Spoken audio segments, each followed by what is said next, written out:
across the UK, on DAB+, on YouTube, on your mobile, and on your side. This is Talk.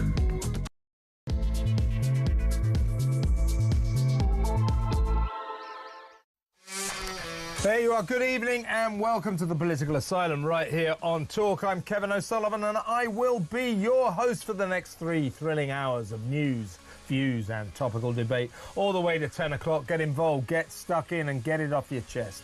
Call me on 0344 499 1000 or you can WhatsApp voice note me on the same number 0344 499 1000 and I promise to play your message out. It is Thursday, December the 4th. Here's what's coming up. Labour postpones 4 mayoral elections for 2 years, insisting that more time is needed to reorganise local elections, local administrations. Or is it because Keir's crew fear they'll be thrashed into humiliating electoral defeat? Fuming Tory Sir James Cleverly called it a scandalous attempt to subvert democracy. What do you think? 0344 499 1000. In other news, Reform UK just received the biggest donation to a political party by a single person in British history. 9 million quid from Thailand-based tech tycoon Christopher Harborne. He's British. He's also got Thai citizenship. This cash sensation has sent Labour into a tailspin and triggered a desperate email begging supporters to chip in as much as possible to stop the rise and rise of Nigel Farage with Keir Starmer at your helm. Good luck with that. 0344 499 1000. Still with Labour. And a vision of Starmer's big brother Britain as plans are unveiled to utilise facial recognition cameras in every town in the country. With more CCTV cameras than China and every other totalitarian dictatorship, we're the most surveilled people in the world. Now our authoritarian government wants to spy on us even more. Isn't this an issue of individual freedom, the right to privacy? 0344 499 1000. And don't say, if you've done nothing wrong, got nothing to worry about. It's not the point. That isn't the point, and never ever advance that argument. It doesn't stack up. Plus, the shock migrant detention centre statistics that prove the Rwanda scheme would have been an effective deterrent if only Starmer hadn't impetuously junked it on day one of his disastrous administration. Was his decision to effectively flush £700 million worth of British investment straight down the drain one of the worst all-time acts of political folly? 0344 499 1000. After all that money spent, why didn't he give it a go? Just so stupid. And Nigel Farage demands an apology from the BBC for screening unchallenged claims by a former fellow pupil that he was a racist schoolboy. 0344 499 1000. Also tonight, Turning Point UK campaigner Young Bob on his violent encounters with intolerant students as he spreads assassinated American Charlie Kirk's word on British university campuses. And a disturbing video compilation appearing to show that some pro-Palestine activists in the States are letting their anti-Israel sentiments spill over into Nazi-level anti-Semitism. These people seem to support Hitler's final solution to celebrate the Holocaust. Just what the hell is wrong with them?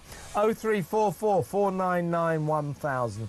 Also on tonight's Rich and Varied programme, the truth about giant squids. Just how big can these vast creatures grow to be? The very rare ones we've discovered are enormous, but lurking in the depths of the oceans are there massive behemoths of unimaginable size. Stay tuned to find out.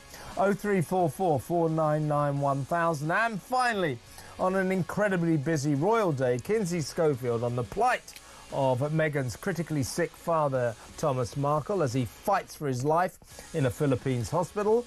The critical reaction to Meghan's Christmas TV special, just released on Netflix. I watched it myself. I've written a review. Let's just say I wasn't impressed. God, it's awful. And Harry's surprise, somewhat surprising, excruciating appearance on Stephen Colbert's The Late Show on CBS. All that and so much more. So don't go anywhere. Stick with me right here, right now on Talk, the home of free speech and common sense. Let's spend Thursday night together. And let's go over to my first guest. He'll be with me for the first hour or so. And what good news that is. He is, of course, Senior Fellow at the New Culture Forum, Philip Kisley. Welcome, Philip. Oh, hi, Kev. It's great to see you. Always a pleasure, mate. Well, let's get cracking. Well, first, I think the big story of the day is that Labour, suddenly announced that 4 mayoral elections that were due for Essex, Hampshire, Sussex and Brighton, later to go hand in hand with the local elections next May 2026, have suddenly been postponed for 2 years. Apparently this is because the local administrations are changing and they need to get them in order. 2 years. 26 to 28. We're talking about a nation that had a general election about 20 minutes after the Second World War ended. So a lot of people are doubting this reason that Labour are giving. We have to give them credit. That's what they say. James cleverly called it a scandalous. He called it a... Let's get this right. He called it a scandalous subversion of democracy.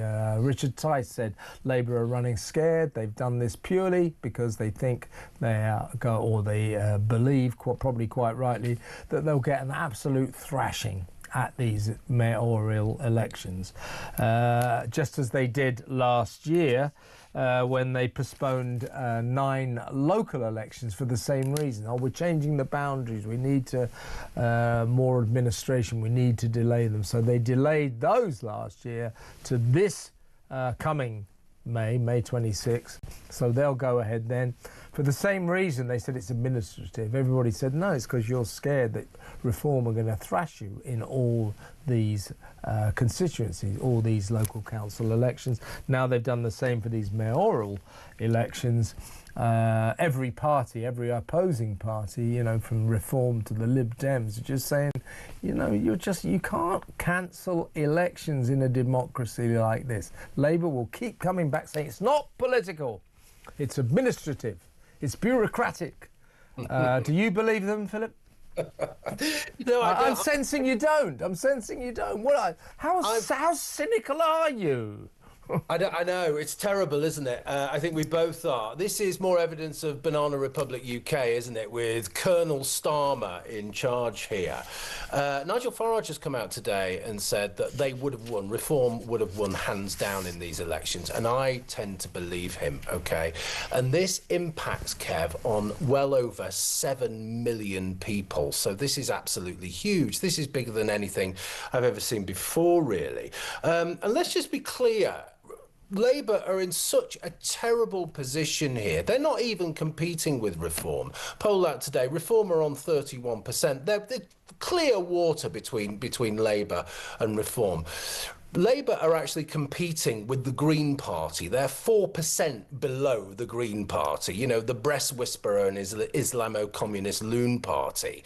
That's how bad it is. And again, that's unprecedented in my lifetime. I've never known a major political party, let alone the government, reduce to competing with a lunatic party like the Green Party. So we are in real problems here. We've got real problems here. But probably like you, I can't help but wonder now about the general election. What's going to happen in the next couple of years, between the next 2 or 3 years between then and now. What kind of excuses are they going to come up with? Because they are playing fast and loose with democracy here. They are impacting on people's inalienable right to vote and have their say, and that has been thrown into the long grass now. It's 2 years ahead.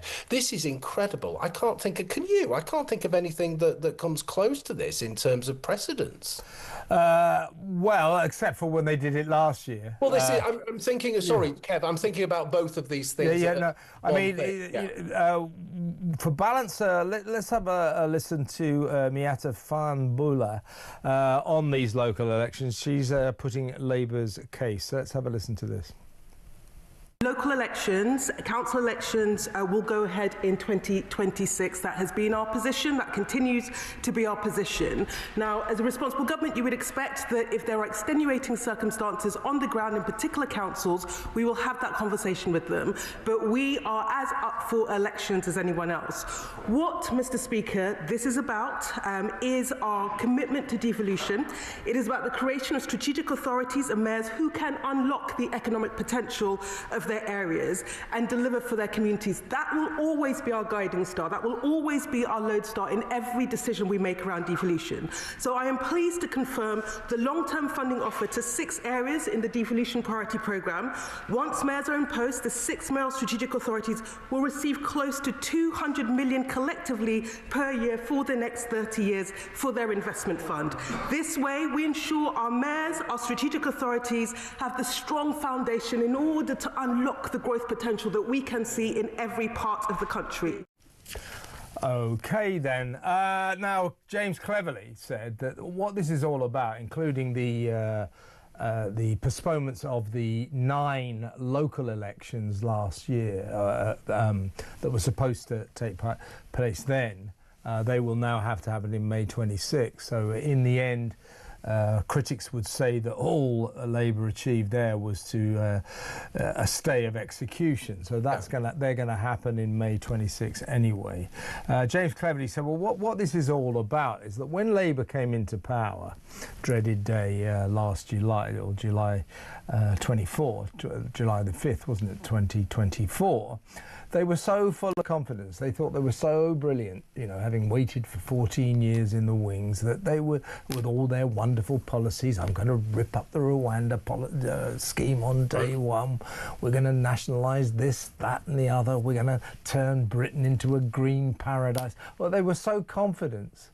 All these policies, we're going to smash the gangs and solve the migrant crisis, that all these policies would be triumphant successes, that they were gung-ho for the local elections, for mayoral elections, because they just thought, if we have all these elections, we're going to win everything, and we will consolidate the power we've already got. We will be the biggest party by a mile in Parliament. We'll politically own, as it were, all the local boroughs, all the mayorships.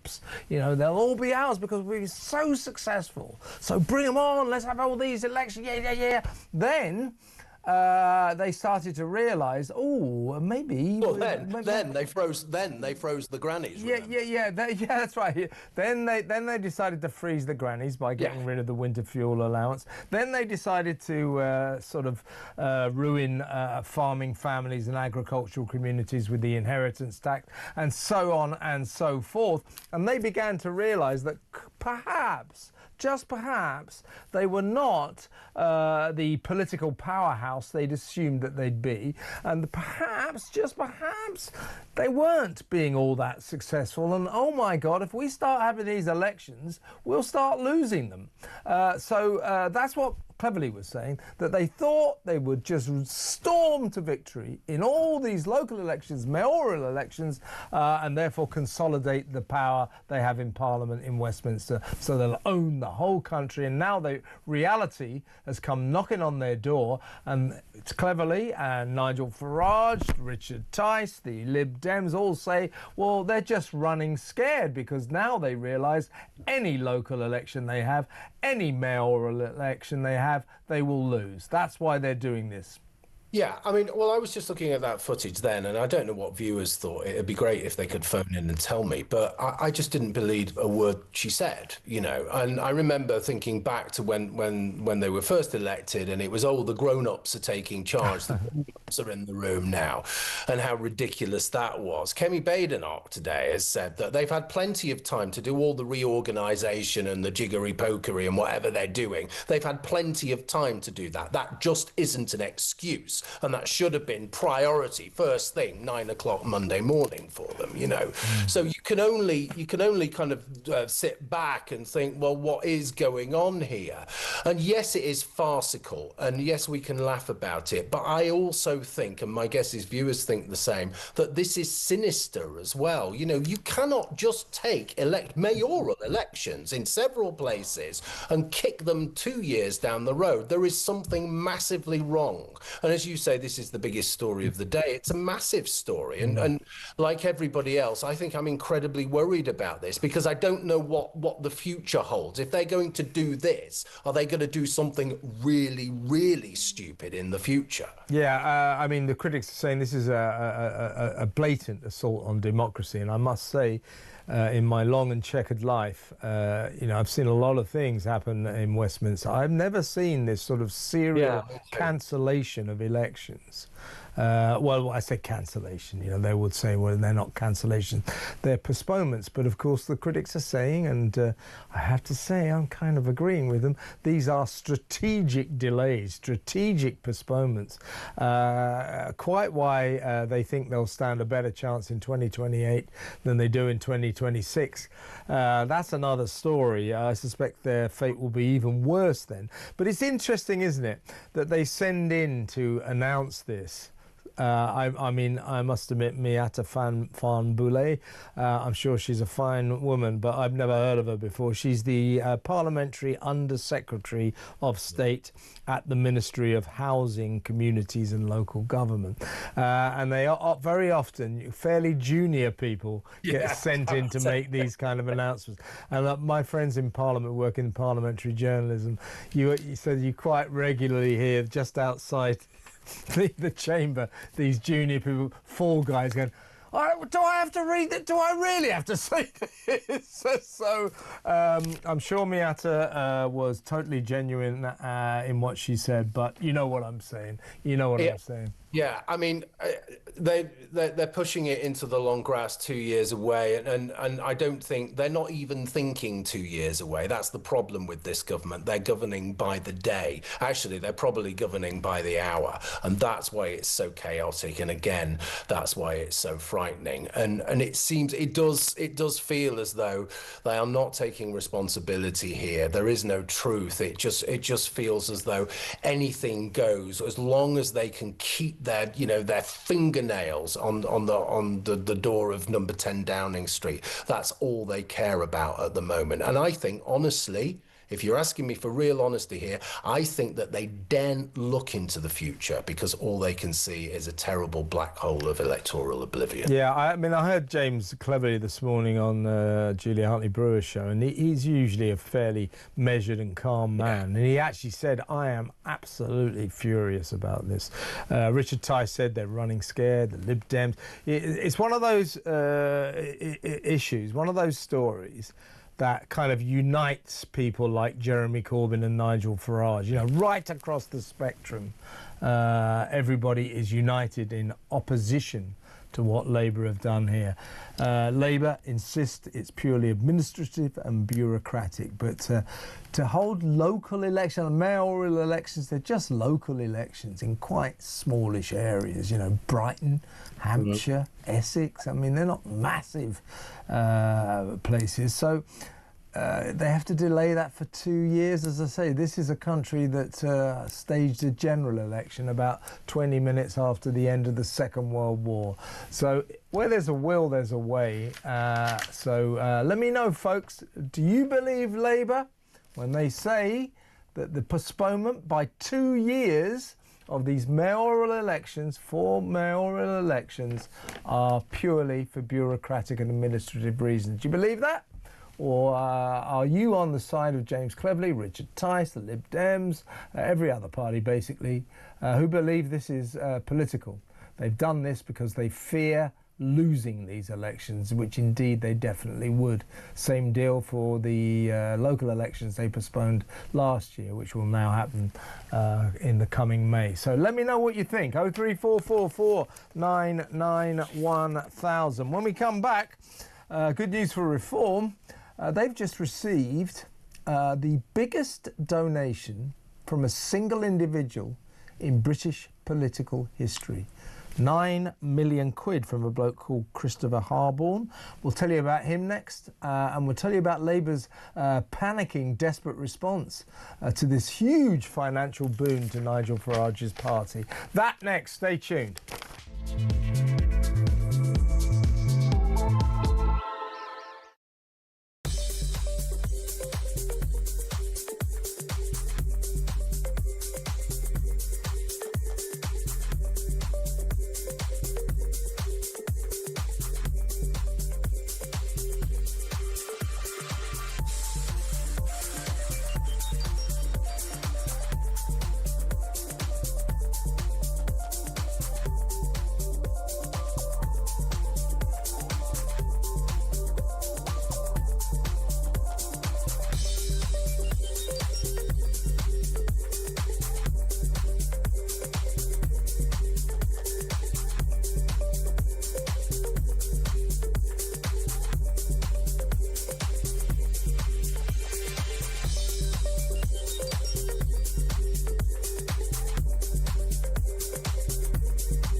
The Talk app.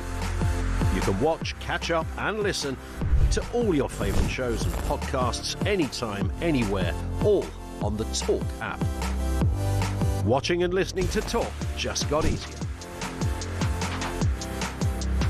There's now only one place for the home of common sense. So head over to your App Store or Google Play and search Talk now.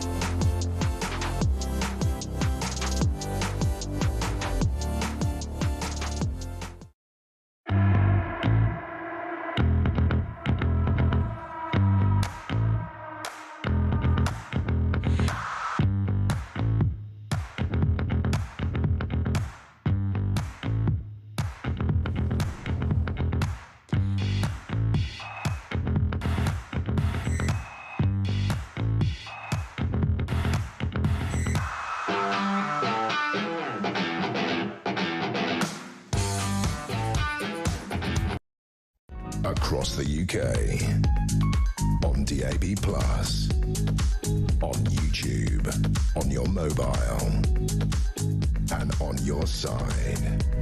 This is Talk. Getting some text about Labour's insistence that the postponements to these mayoral elections for 2 years until 2028, 4 of them, is purely bureaucratic, administrative, because they need to sort out the new borders and the new systems. I've got to tell, bad news for Labour. I don't think people are buying it.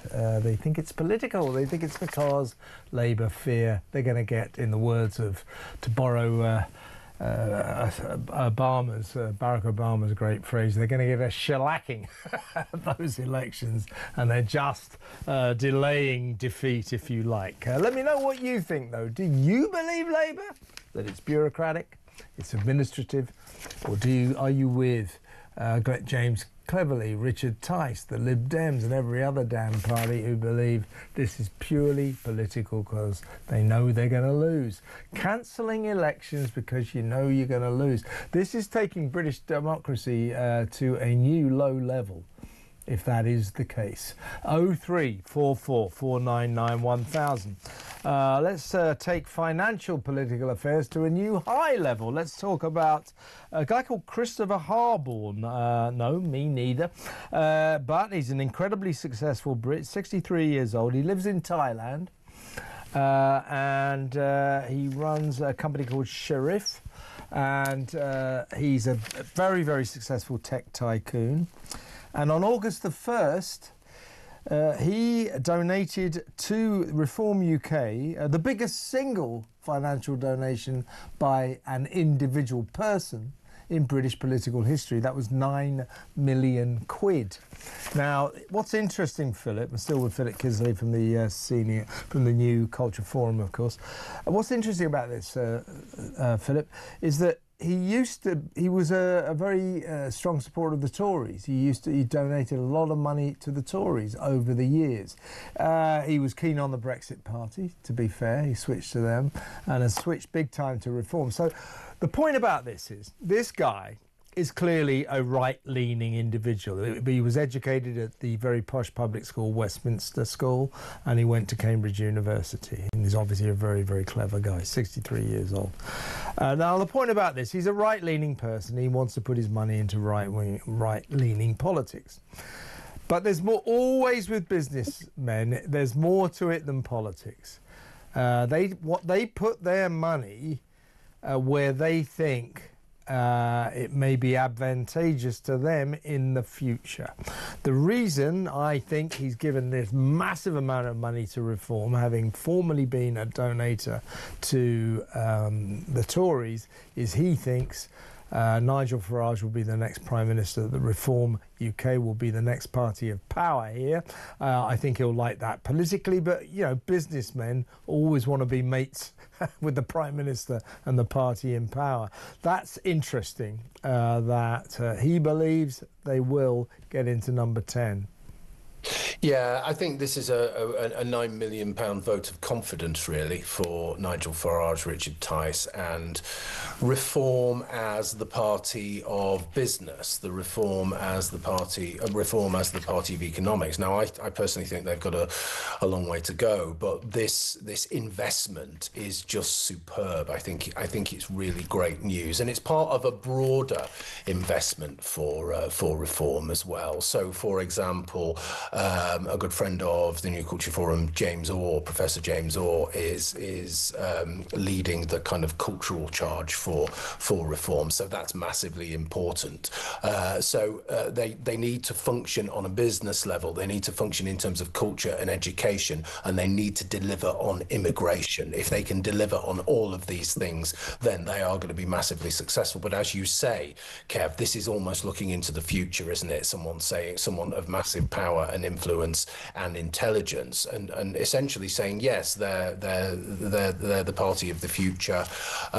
It's not good news for the Tories, but this is probably, you know, there's always this debate. I think it probably stems from years back of Remain, Brexit, and so on and so forth. And lots of business people, I certainly know many of them actually through my time in Westminster. Many of them would be looking to Reform, were looking to the Brexit Party, just like this fella, and thinking about, well, where do we go from here? What is going to be best for business? What's going to be best for Britain? And what's going to stave off, you know, the massive economic crash that we are looking at if Labour carry on in the same vein as they are doing now? I'll tell you what's interesting about this, Philip, is that Labour, upon learning about this massive donation from a single individual, £9 million today, reacted with serene calmness. Oh no! Actually, no, I got that wrong. They went into a kind of. They went into a total tailspin. They went into a blind panic, and Holly Ridley, the General Secretary of the Labour Party, sent out this email to members immediately. Dear friend, This went to every Labour Party member. Dear friends, something unprecedented just happened. Reform UK has received the largest single political donation in British history, £9 million in one go. This isn't a warning. It demands a response from us. Can you rush in a donation to help fund the response we need? Money matters in the elections. When parties are outspent, they lose. If we fail to close the gap now, they'll outspend us daily in 2026, etc., etc. If you want to stop Farage, will you chip in £5 or whatever you're able while your donation can still be doubled, etc., etc. They went tonto over this. They are terrified. But as you say, I think what we're talking about with Christopher Harborne, an interesting individual who we will look into further, this is a sign of the direction of political travel. I mean, a lot of big donations are going into Reform UK now. Donations to the Tories are drying up to a catastrophic extent, a possible existentialist extent, and Labour are clearly struggling as well, where the money goes to the parties that have got the momentum, and that's what's happening. So Labour in a blind panic. Well, I think the money goes to where the potential is as well, and there's clearly lots and lots of potential for reform, because they are the party of business. You know, the people who historically been part of reform and are part of reform have run businesses. You know, so they know what they're doing. They know what the pitfalls are, and every day Labour seems to be raising taxes or making it much more difficult. Interestingly enough, making it much more difficult for small business people. So it's great that, big, wealthy business people are looking and seeing success when they look at reform. That's the key thing. And for the Labour Party, of course, they're in a tailspin. Of course, they're going berserk. You wouldn't expect anything else from them. Well, when you were reading that there, I was laughing so much I nearly knocked my laptop off the desk. But what else are they going to do? This is the one and only time. It's the appropriate response. They should panic because they've made such a hash of everything. And the problem is they can't blame it on the Tories. They can't blame it on reform. They can't blame it on anybody else. But as you say, Kev, it does look really bad for the Tories, because traditionally it was the trade unions who gave money to Labour. It was big business who gave money to Conservatives, and the Lib Dems or the Liberal Party had to have old ladies from Cheltenham Spa giving a few quid to them, and that was essentially it. Now Reform are taking over that big business because they are setting themselves up, and I think successfully and confidently, as the party of big business, and great for them. I'm the party of small business as well, which is just as important, and I'm really pleased that this is happening, and I'm really pleased that they're getting the investment, they're getting the money, they're getting the green light from the people who count. Yeah, so this guy, Christopher Harborne, 63 years old, Westminster School, and a graduate of Downing College, Cambridge. We put in a request for an interview today. I've just read that he's notoriously intensely private, so I'd promise you an interview on this show, but it's not looking likely, folks. These guys often are very quiet, very private. But anyway, he runs a company called the Sharif Global Group, which trades in private planes, and he is the owner of AML Global, a firm that sells aviation fuels. He describes himself as an investor in new tech, including open software blockchain platforms. Of course, we all know what blockchain platforms are, don't we? No, not really. But anyway, he's clearly a clever guy who's accrued one hell of a fortune, £9 million. Fascinating story. Let us know what you think about that, folks, and let us know what you think about Labour's panic-stricken reaction. 03444991000. When we come back, Philip, we're going to talk about Big Brother Britain. They're going to surveil us. They're going to spy on us even more than they already do. That next. Stick around.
Across the UK.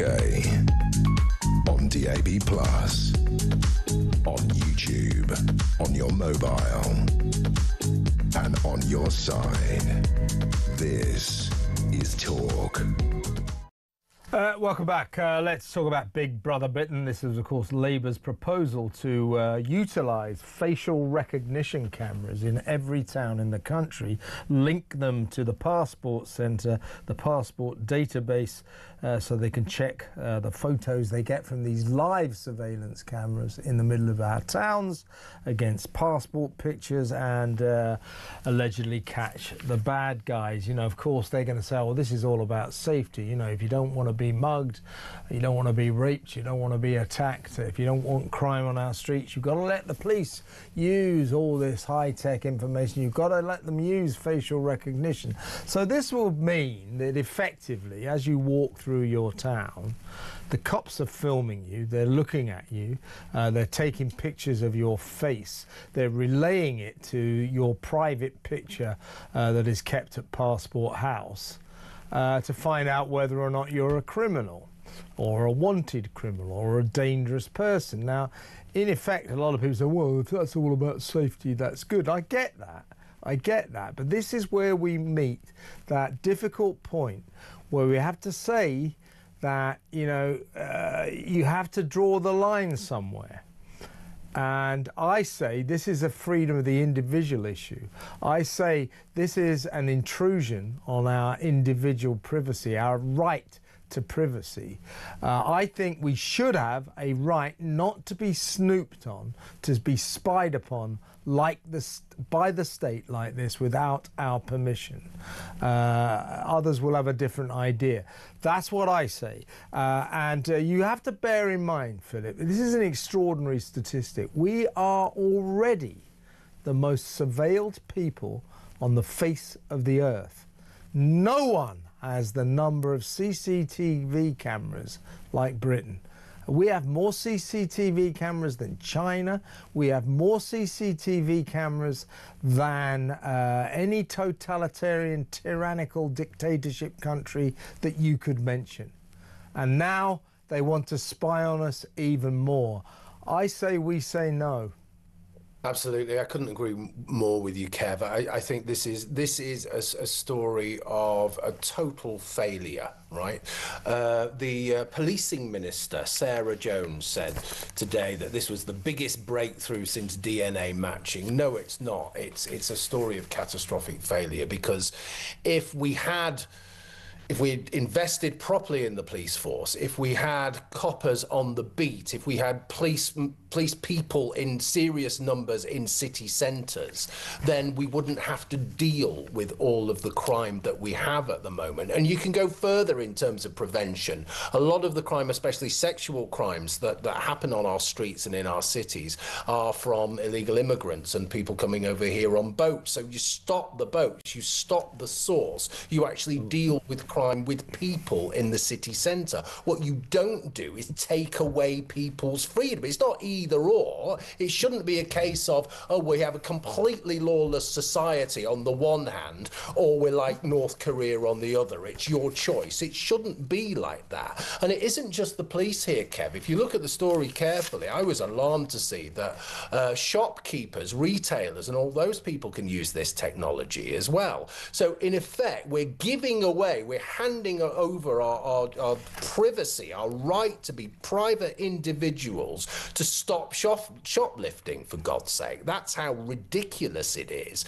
So there is a sense here that, you know, again, it's almost like the first story about pushing the elections further away, isn't it? You know, this is about something else. You know, this is about trying to keep us under control. Control of the people. It's totalitarian. This is about keeping us cowed, you know, because a society that is frightened is not going to be difficult to a government that is struggling. Now, it's, you know, if you add this to other things like, the Lucy Connolly effect, people saying things on social media and then ending up behind bars doing stir because of it. It's all the same thing. It's a constant drip, drip, drip. It's a kind of, you stay in your place, you do not be critical, you do what you're told, and then you'll be okay. You've got nothing to worry about if you don't criticise the government. We must push back on this. Yeah, I mean, the Big Brother Watch organisation, the director, Silky Carlo, said that in effect, this proposal would transform the UK, all of the UK, into an open prison, and that our passport pictures would effectively become mugshots. I always write a little survey, a summary of the story that we're going to do in the morning for our running order, and I've written this, a little intemperate, but this is what I feel about this. So this is what I wrote, folks. Anyone who puts forward the arguments that if you've done nothing wrong, you've got nothing to worry about, should be shot. Now, that is a little bit over the top. I agree with that. But please, I mean, actually, by all means, if you want to ring up and say that, you got nothing wrong, you got nothing to worry about, but that is just not good enough. It's not good enough. You can't, I wouldn't have anything to worry about. Sure, you wouldn't either, Philip, but that does not mean I do not passionately oppose this imposition, this intrusion on my right to privacy. What this means, what this will mean, is that almost everywhere you go, folks, it's bad enough already. You will be being watched. You will be being spied upon. Your face will be compared with other pictures. Your picture in Passport House will be used as a constant criminal tool without your permission. This is a step too far. Look, I know, Philip, people are going to say, well, this may prevent violence on the streets, it may prevent riots and rapes and murders and all sorts of hideous crimes. And, I don't think there's any doubt that it may go some way towards doing that, but that you can't have everything. There is a point where we have to draw the line. I mean, most senior coppers, if they had their way, they'd just put us all in shackles and have a personal copper on our shoulders 24/7, because then no crimes would be committed. But we can't have that. You can't infringe on freedom of the individual to the extent where that freedom is being is being eroded. You can't have that. No, and well, let's just take your key point there, which is, if you're doing wrong, then it shouldn't bother you. The problem is doing no wrong. Yeah, doing no wrong, then it shouldn't bother you. The problem is the parameters are changing all the time, and criminals are just not being prosecuted and getting away with God knows what because the government just don't want to deal with that. But doing wrong now is saying nasty things online. Doing wrong now is disagreeing with the government. Doing wrong now is saying that you're actually against mass immigration. So it isn't about crime and safety. It's about politics and ideology. And if you can't see that, then you're in for a real shock as we go over the next couple of years. Absolutely. And if you're doing no wrong, then they shouldn't be spying on you. Yeah. If you're a completely innocent citizen who's never broken the law in your life, what the hell are you doing trapped without your knowledge in some kind of criminal system where they're taking your picture, they're comparing your picture with Passport House, and you don't even know this is happening? If you're a law-abiding citizen, that should not be happening to you. It's nothing to do with if you've done nothing wrong, you've got nothing to worry about. No, no, no. If you've done nothing wrong, they should not be intruding on your privacy, your rights as an individual, your freedom. End of, as far as I'm concerned. You let me know what you think, folks, at 03444 99 1000. We better move on, Philip. When we come back, we're going to talk about Reform UK. Nigel Farage has issued a furious attack on the BBC and demanded an apology for the BBC running an unchallenged interview with a former pupil who was at school with Nigel Farage, basically a half a century ago, said he was a racist schoolboy. Nigel Farage is just saying, you damn well apologise or I am never going on the BBC again. Let me know what you think about that. 03444991000. We'll talk about it in just a couple of minutes.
The Talk app. You can watch, catch up and listen to all your favourite shows and podcasts anytime, anywhere, all on the Talk app. Watching and listening to Talk just got easier. There's now only one place for the home of common sense. So head over to your App Store or Google Play and search Talk now.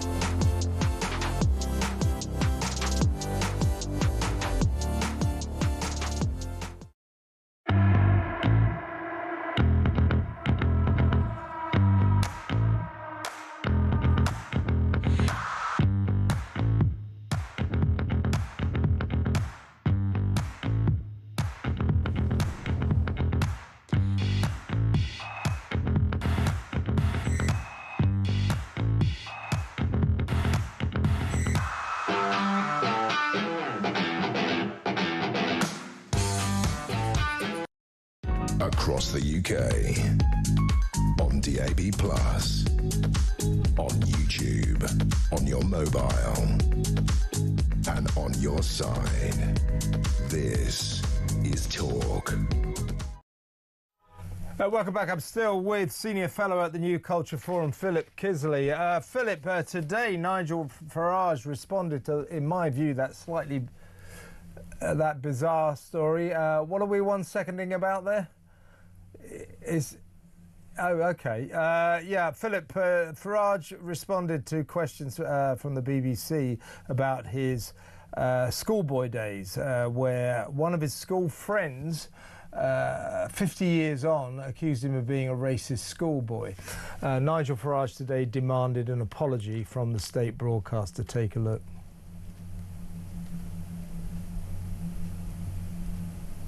Whilst Nigel stood out, He was neither aggressive nor a racist. If I can help in any way, let me know.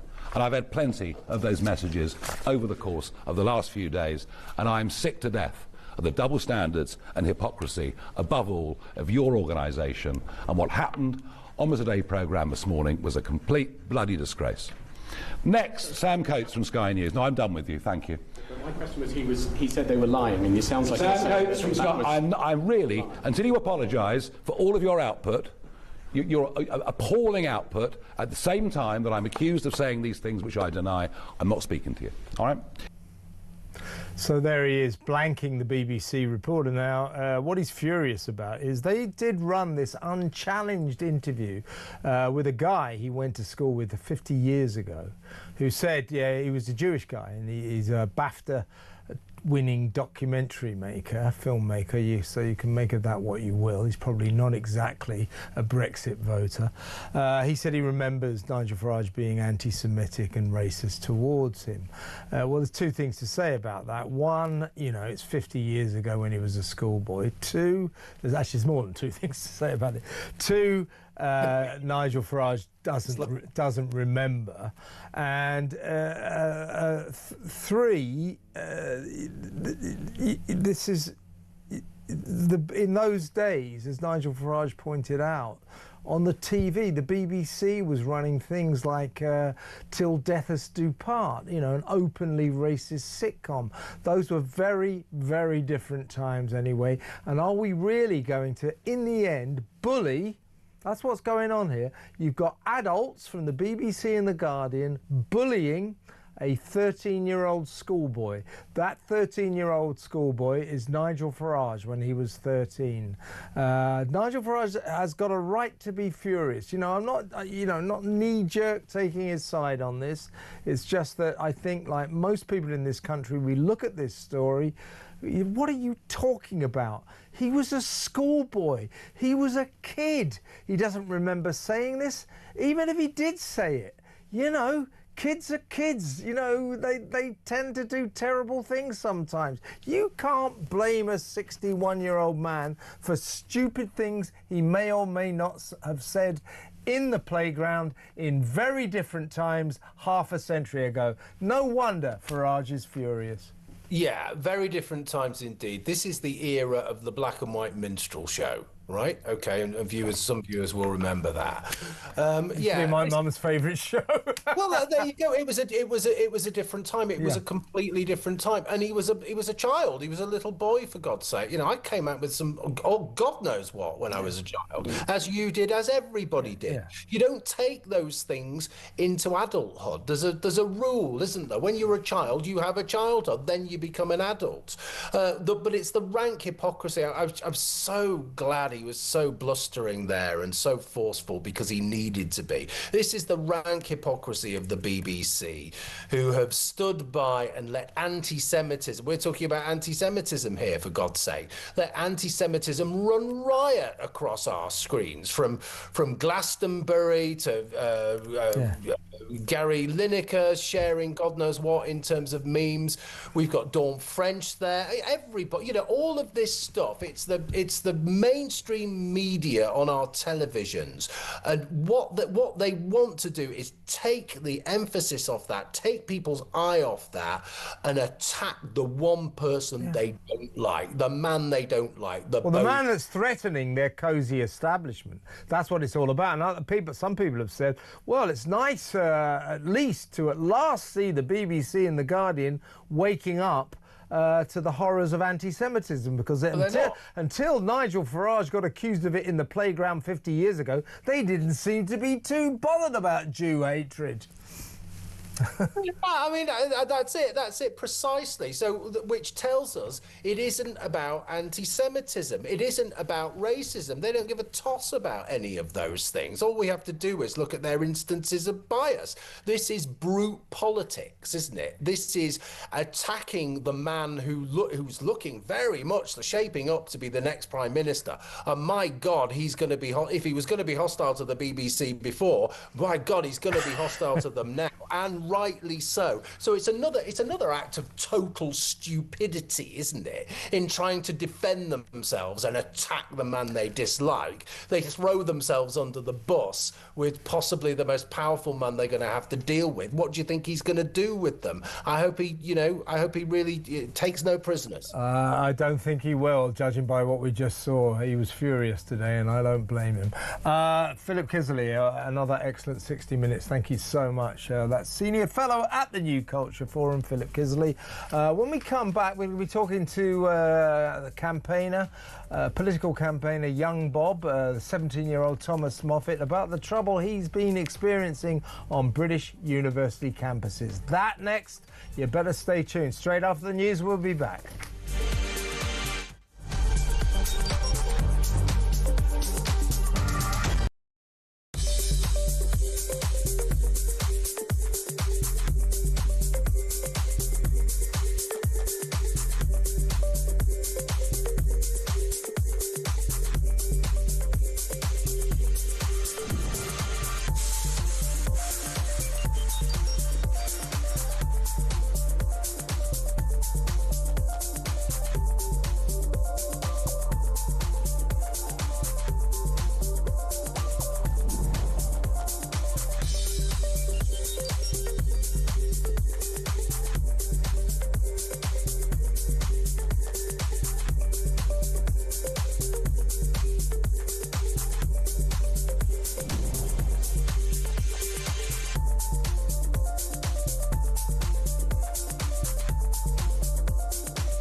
Across the UK, on DAB+, on YouTube, on your mobile, and on your side.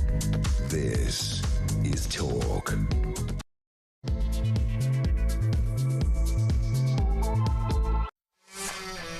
Welcome back. I've kind of been looking forward to saying this. In half an hour, find out the truth about giant squids. But before that, let's talk. He's already laughing, my guest in the studio. It's young Bob, Thomas Moffat, 17-year-old political campaigner who always balks when I say he's Britain's answer to Charlie Kirk, the tragically assassinated leader of the Turning Point organisation. But Bob, or Thomas, is really just that. He is the leading light of the Turning Point UK organisation, and his mission, just as Charlie Kirk's was, is to sort of debate, to spread the word. Yes, he has a right-leaning message, but he wants to debate it and see if he can get that word across. Charlie used to like to tour American university campuses, you know, to get the students thinking and talking very successfully, until, of course, at Sun Valley University in Utah, he was so tragically assassinated. Now, Charlie's equivalent here is Thomas Moffat, who calls himself Young Bob. He's just begun to go to a few university campuses, but plans a national tour very soon, in the manner of Charlie Kirk, only doing it here in Britain. Already, though, poor Thomas has been confronted with the kind of intolerance that I think he's probably campaigning against. He went to King's College in London, King's College, part of London University, and this is what happened. Have a look at this.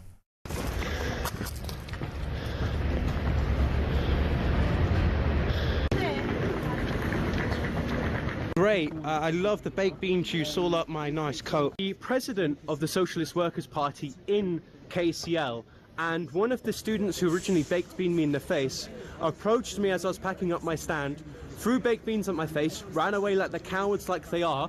And the reason being is that several people within this university who's on side or who at least is sympathetic towards what I do showed me messages of people trying to suggest others and encouraging others to assault me, which is absolutely ridiculous. And the society should expel anyone who assaults anyone if they're just speaking out about the free market of ideas and you decide to assault someone because you disagree with them. So, baked beaning you, I hope they don't actually hurl the can at you. They just sort of chuck the beans in your face. Is that right? Well, there have been two occasions when they've done it. The first occasion was when I was reporting on a demonstration and they threw the can at my face. And the second occasion, they just threw the contents in the can. Now, like I said in the video, and we've done universities before, as soon as you set up a stand offering to debate with people, what's the immediate instinct reaction of the left? They try to organise a campaign pretty quickly to ensure that those things don't happen. So last time at London School of Economics, a bunch of communists came up, organised a demonstration and started chanting things against the founder of Charlie Kirk. And on this occasion, they decided, as we're packing up, to hurl baked beans at my face, which I think is very trivial, considering that the socialists go on about how their ideas are going to improve people's quality of life and they're wasting food like that. Well, there's that. I mean, it's also an extremely uncouth and thuggish thing to do, and actually an act of violence. Here you are in another moment of reasoned and civilised debate, being called a fascist. Watch this. I mean, it's interesting to know, to see that, I mean, it's interesting that, for example, Turning Point, you're looking at an emblem which goes like this, but actually we need to carry on and come back to the beginning and see where we came from and see how many times in history and how regularly the people, i.e. the populists, turn to a right-wing populist party to try to further their own interests. Could you give me an example? Well, 1930s Germany is the I don't think that was right-wing populism. I think that was largely just oh, mate, please don't say socialism. Utopia. Oh my God, yeah. Hard left. Yeah.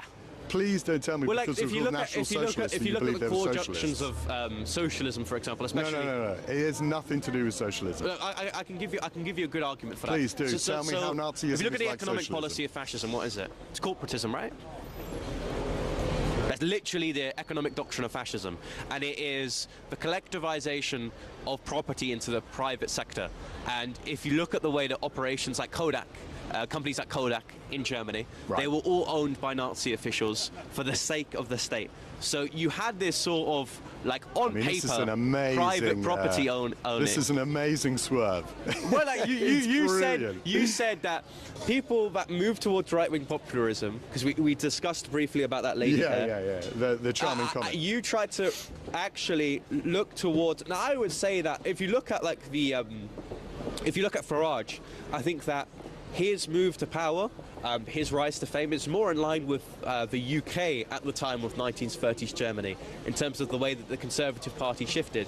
However, if you look towards... I don't think you're wrong there. I think you're right. I think a lot of it, there are a lot of parallels now to 1930s and the rise of someone like Farage, who actually... Don't think it's Germany, though, it's the UK. Sorry? Don't think it's Germany, because... And back to my point, because, of course... Yeah, go on. So collectivism... on paper teaches private property, however in material substance it's literally just the government owns everything for the sake of its people. I like the way he says, don't you dare suggest the Nazis are socialists. Well, they were actually called the National Socialists. And you're right, Thomas, the Nazism, fascism, if you look at it, they're actually kind of left-wing philosophies. But I think, to be fair, that's what you're looking for. That was a civilised debate. I liked that. I mean, I know you two didn't see eye to eye, but I assume as you go around the country, that's what you're looking for, people to come up and at least talk to you in a civilised way. Yeah, so... Like I said, the way it organises, given an hour, they'll start protesting against us. But we have this sort of Goldilocks zone of just after we set out, we actually have people that are interested in discussion. And like you said, we're organising a national tour, starting at Scotland, going all the way down to Wales. A 14-stop tour, I believe, is the same number that Charlie set out on the same tour that got him assassinated. So, you know, I feel like in the UK, a lot of political commentators note that the way that America was sort of pre-Trump 2016 era is the way that the UK is currently heading. And I think this is ultimately the turning point for the United Kingdom. And the best way you do that, the vehicle by which this happens, is through the free market of place of ideas and through talking with people that disagree with you. As soon as you do that, students who traditionally underground, especially at universities in London, there have been cases at KCL where you've had underground left-leaning organisations like Antifa go on campus and disturb conservative speaking events. So as soon as they notice that turning point are at their universities, they'll want to set up chapters, they want to get involved, they want to invite us on universities. We're already having discussions of that calibre whilst we do stand in London. So I think that my campaign of reaching out the hand to young people is going to be incredibly successful and beneficial towards the parties that are electorally viable in each area of the United Kingdom that we tour at. Yes, and I mean, how many universities will you be going to on this tour, do you think? So it's a 14-stop tour. We haven't really roughed out all of the details. A lot of the times it's also just protesting universities, so we're in discussions with students to invite us on. However, many student unions, quite flattered by the way I talk about them, because I can appreciate that they don't want to be in scandal, and they do manage most of the time our presence quite properly. However, a lot of the times they are very scared of our branding for whatever reason. I think Charlie Kirk, as a representation of our organisation, because we're always going to be linked to that great man, was incredibly moderate when it comes to his conservative policies, and some certain tribes on the internet always used to critique him on how moderate he was with people, because he was talking with people that completely were in opposition with his ideas. And what exactly is your mission? What are you trying to achieve with this? So there was a recent YouGov poll that discovered that 18 to 24-year-olds were en masse going to vote for the Green Party. Eco-populism is largely an idea which resonates with young people. And the reason why that is because the Greens are the only political party at the moment, in my eyes, that are actually talking about young people, I think, in the wrong way. I think they're not economists. If you look at their economic policies, they're mostly not afforded for. I think socialism is just going to lead this country in a toilet. However, they're the only political party talking about young people. There is no conservative organisation at the moment that are prescribing and solving the issues that face young people to this day. And I want to sell to young people the best way that you're going to continue forward with a career, legacy and family is through looking at what your ancestors actually fought for and actually being proud of this country. When's your 18th birthday? The 15th of July. I still got... 15th I'm still quite young for a 17-year-old. He's a young 17-year-old. What do you think about the... I mean, that guy that you just had a discussion with, I think that's exactly what you're trying to do. I mean, you're not demanding that everybody agrees with you. You're trying to open the table for seasoned and civilised debate. What do you think about the people who respond to your invitation to discuss ideas, to debate political concepts, who respond to that by running up to you and chucking beans in your face? It demonstrates their insecurities within themselves. I think that the left, atheism, communism, all these ideas idolise the self. And when you do that, you reflect your own insecurities onto other people. I think that these are broken people.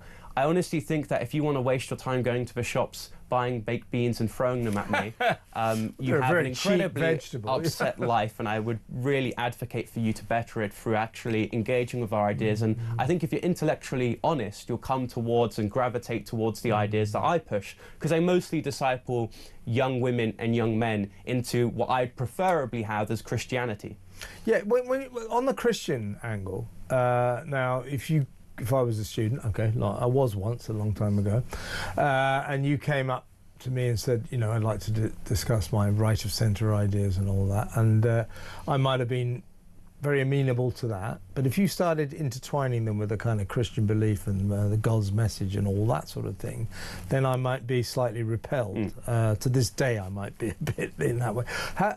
Are you that bothered by the Christian side of what you're trying to do, the religious aspect of it? I take the Charlie Kirk approach. It seems like he never really directly spoke about Christianity. Yeah, I think that if you saw his discussions, especially on transgenderism, people would ask him, are you influenced in any way, or are you going to give me the argument from the Christian side of things? And he said, no, but I'm convicted to believe in these certain ideas, and I find ways outside of my religion to kind of pursue them. And I think that, yes, if you look on people on the street who condemn everyone to hell, that's an incredibly ineffective way of conveying anyone's message, and I would condemn those people for that sort of methodology, especially considering that America, the reason why they're so successful with the Republican Party is because they have an evangelical Bible Belt to express their ideas through. In the UK, it's a bit different. People just like their country and want to conserve it. So the religious aspect of what you do is more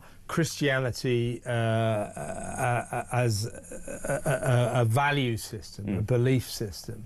Christianity supplies the values that inform your belief system, and while you may devoutly believe in God and Jesus and the Bible and all that, that isn't what you're going to impose on people.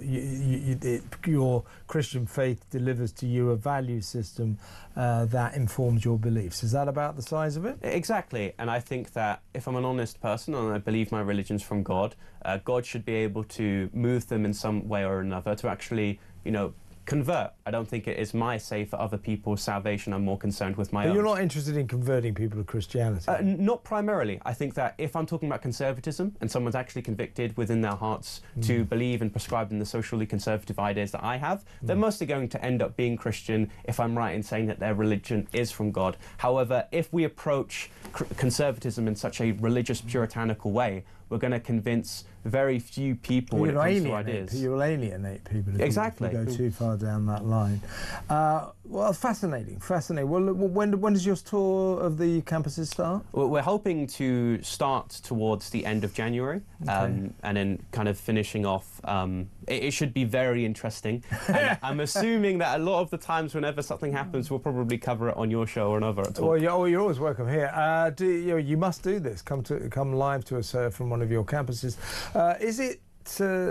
Can you classify baked beans as one of your 5 a day? I mean, are they in any way, these people who attack you, are they helping with your nutrition? I would rather say that they're actually helping with our culture, because this isn't the first time I've had food hurled at me. Do you like baked beans? No, it's that, I had eggs chucked at me on one occasion on the street, and now I've had beans, so I'm suspecting we're going down the list of an all-day breakfast, so it's actually contributing to British culture. Do you like baked beans, though?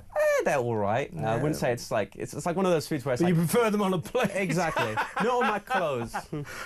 Listen, great to talk to you, Thomas. When we come back, I'm going to get young Bob's view on a really disturbing sort of turn of events in the States where pro-Palestine protesters, or some, we've got to stress it's a minority, a small minority, but they are going down a rabbit hole that I find very disturbing. In other words, their anti-Israel sentiments, they are allowing to spill into Nazism on a Nazi level, a Hitlerian level, Nazi salutes, support of the final solution, the Holocaust, that sort of thing. We'll show you the video next, and then we'll get young Bob's view on it. That next, stay tuned.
the Talk app. You can watch, catch up and listen to all your favourite shows and podcasts anytime, anywhere, all on the Talk app. Watching and listening to Talk just got easier. There's now only one place for the home of common sense. So head over to your App Store or Google Play and search Talk now.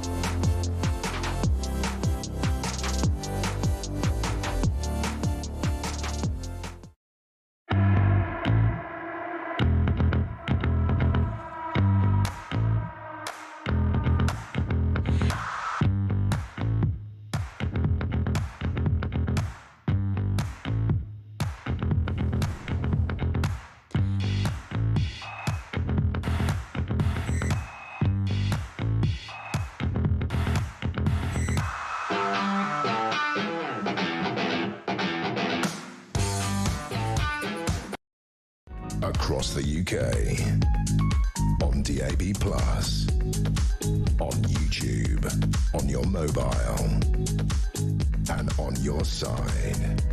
This is Talk. Welcome back. I'm still with young Bob, Thomas Moffat. He's from Turning Point UK. He's about to go on a tour, national tour of British university campuses, spreading the word. It's a right-leaning word. He is the British equivalent of Charlie Kirk, who was, of course, so tragically assassinated at Sun Valley University in Utah a couple of months back, and he's going to do the same here. Now, I want to discuss with him, and now in terms of pro-Palestine supporters, you know, they've got every right to hold that view, and I want to stress, we're going to play you a video in a little while. It's a compilation of demonstrations and protests over in America. It's compiled by an organisation called Canary Mission, and that is a reference, an analogy, if you like, to that expression canary in a coal mine.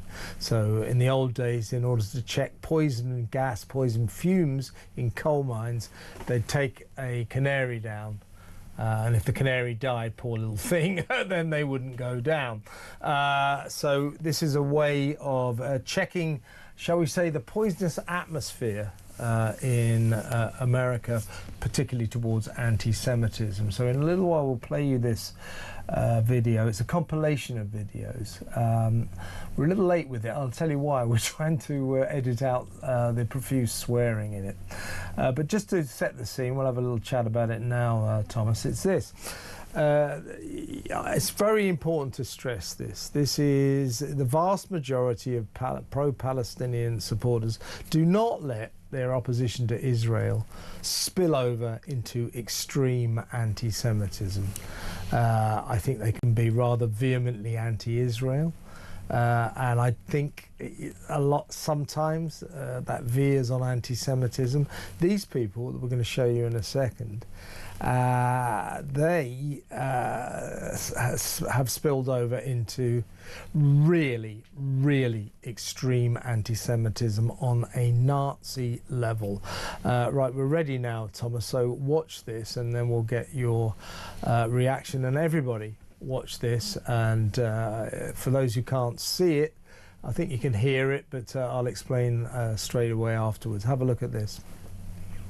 Oh, Hitler. I want everyone to know how much I designed this. Free Palestine. Free Palestine. There you go. He's not scared. He's not afraid of his own opinion. There you go.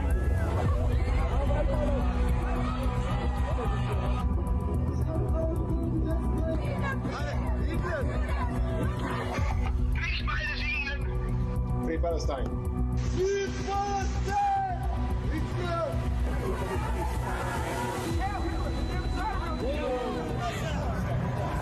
Nazi salute!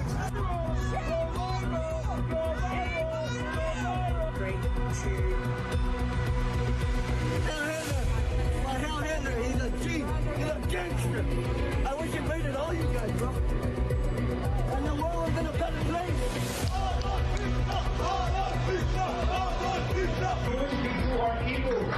I think Hitler was on to something. Oh, there we go.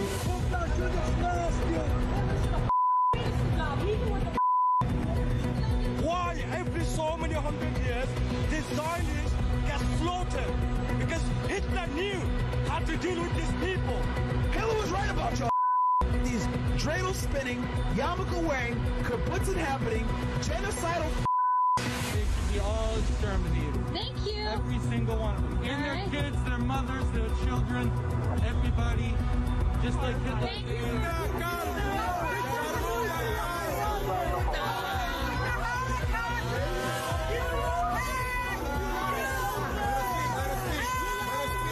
Final solution is coming your way. The final solution. Says Allah is gathering all the Zionists for the final solution. Go back to the oven! You need a big oven, that's what you need!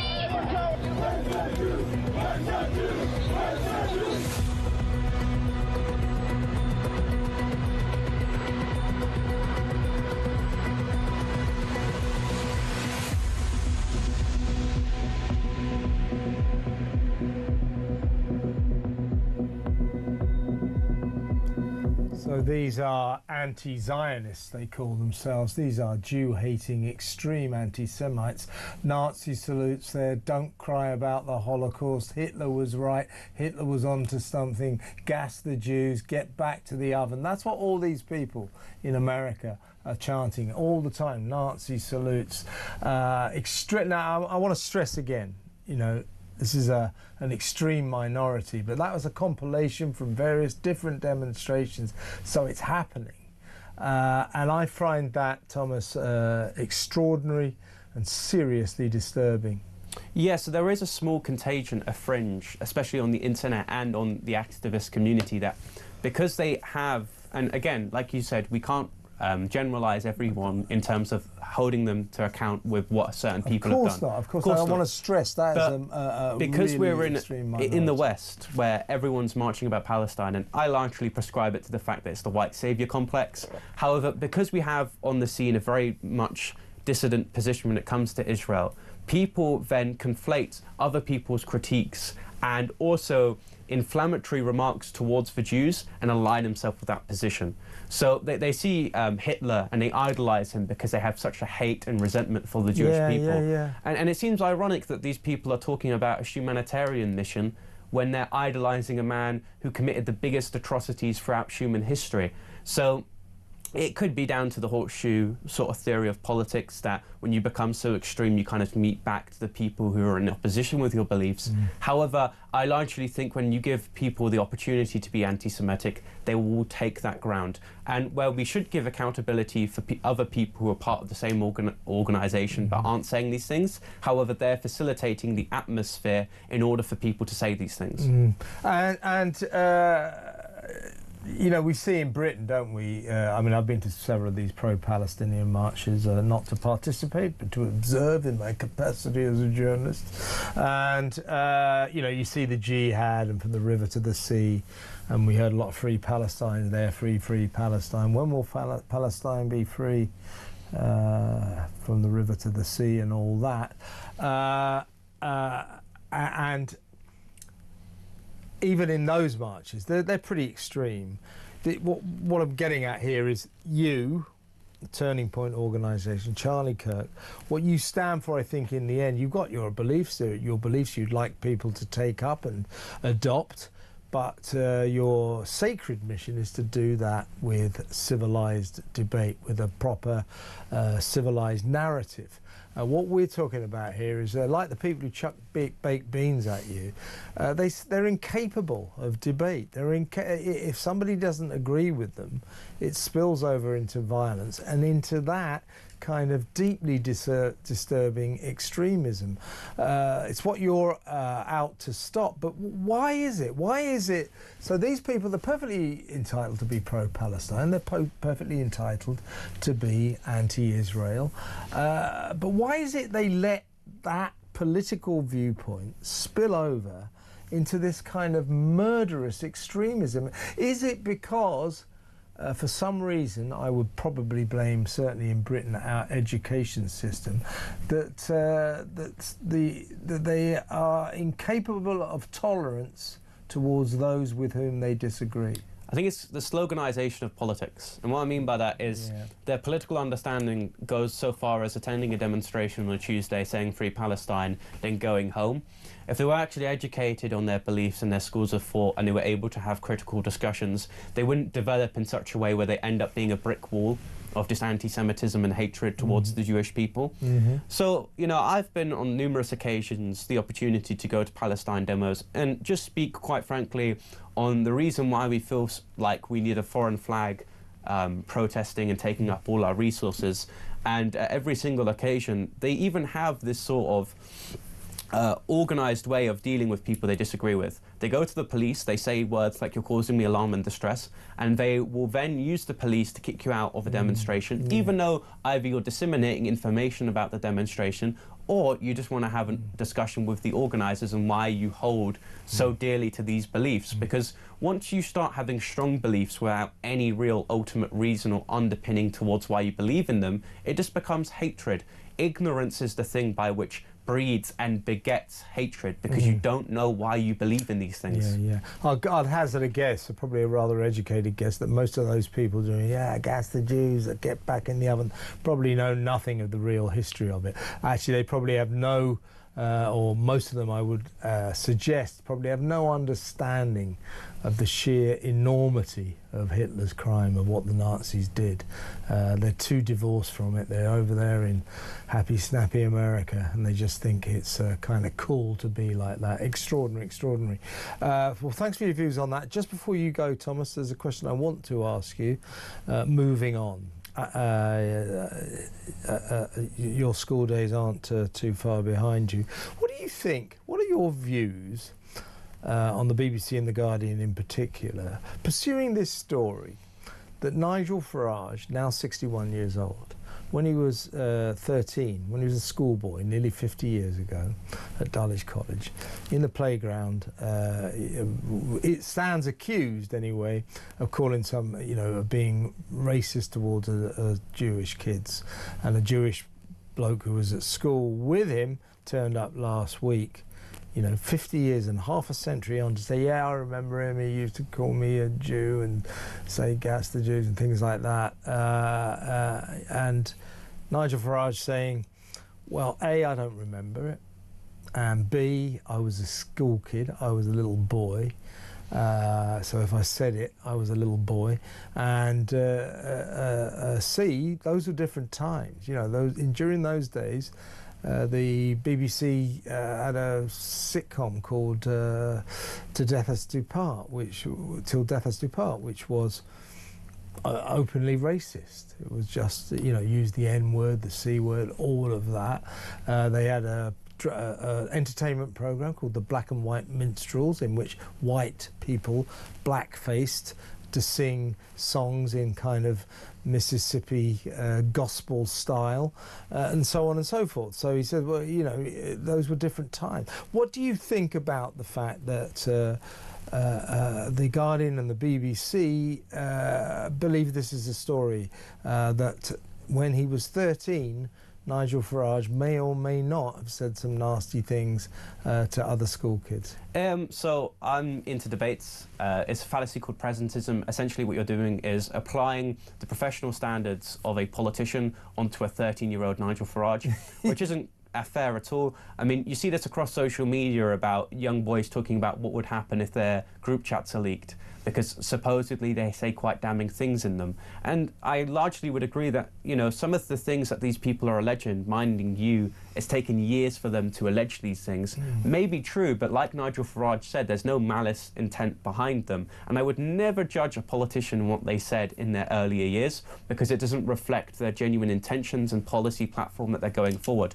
Especially on the anti-Semitism thing, I would take it that Reform are probably holding a very pro-Israel line. They send delegations to Israel, sort of communicating with them as an ally. So I don't know, they're not credible. I think that if we were to do this with every politician, like, for example, the saying goes, if you find me the man, I can find you the crime. Now, if you were to go to me when I was 13, I'd probably say something that I would regret. Even in my early years of political and religious activism, the way I carried and communicated myself is probably not the best. Yeah, exactly right. And Brendan O'Neill made a really good point about it. He said, in effect, what we've got here is grown adults, from The Guardian, the BBC, bullying a 13-year-old boy. And that 13-year-old boy is Nigel Farage when he was a schoolboy. It's all wrong, folks, and I totally agree with you, Thomas. Young Bob, folks, thank you so much for coming in. And in one of those segues that you kind of dream of. Next up, we're going to talk about giant squids. Just how big do they get? That next. You better stick around.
Across the UK, on DAB+, on YouTube, on your mobile, and on your side.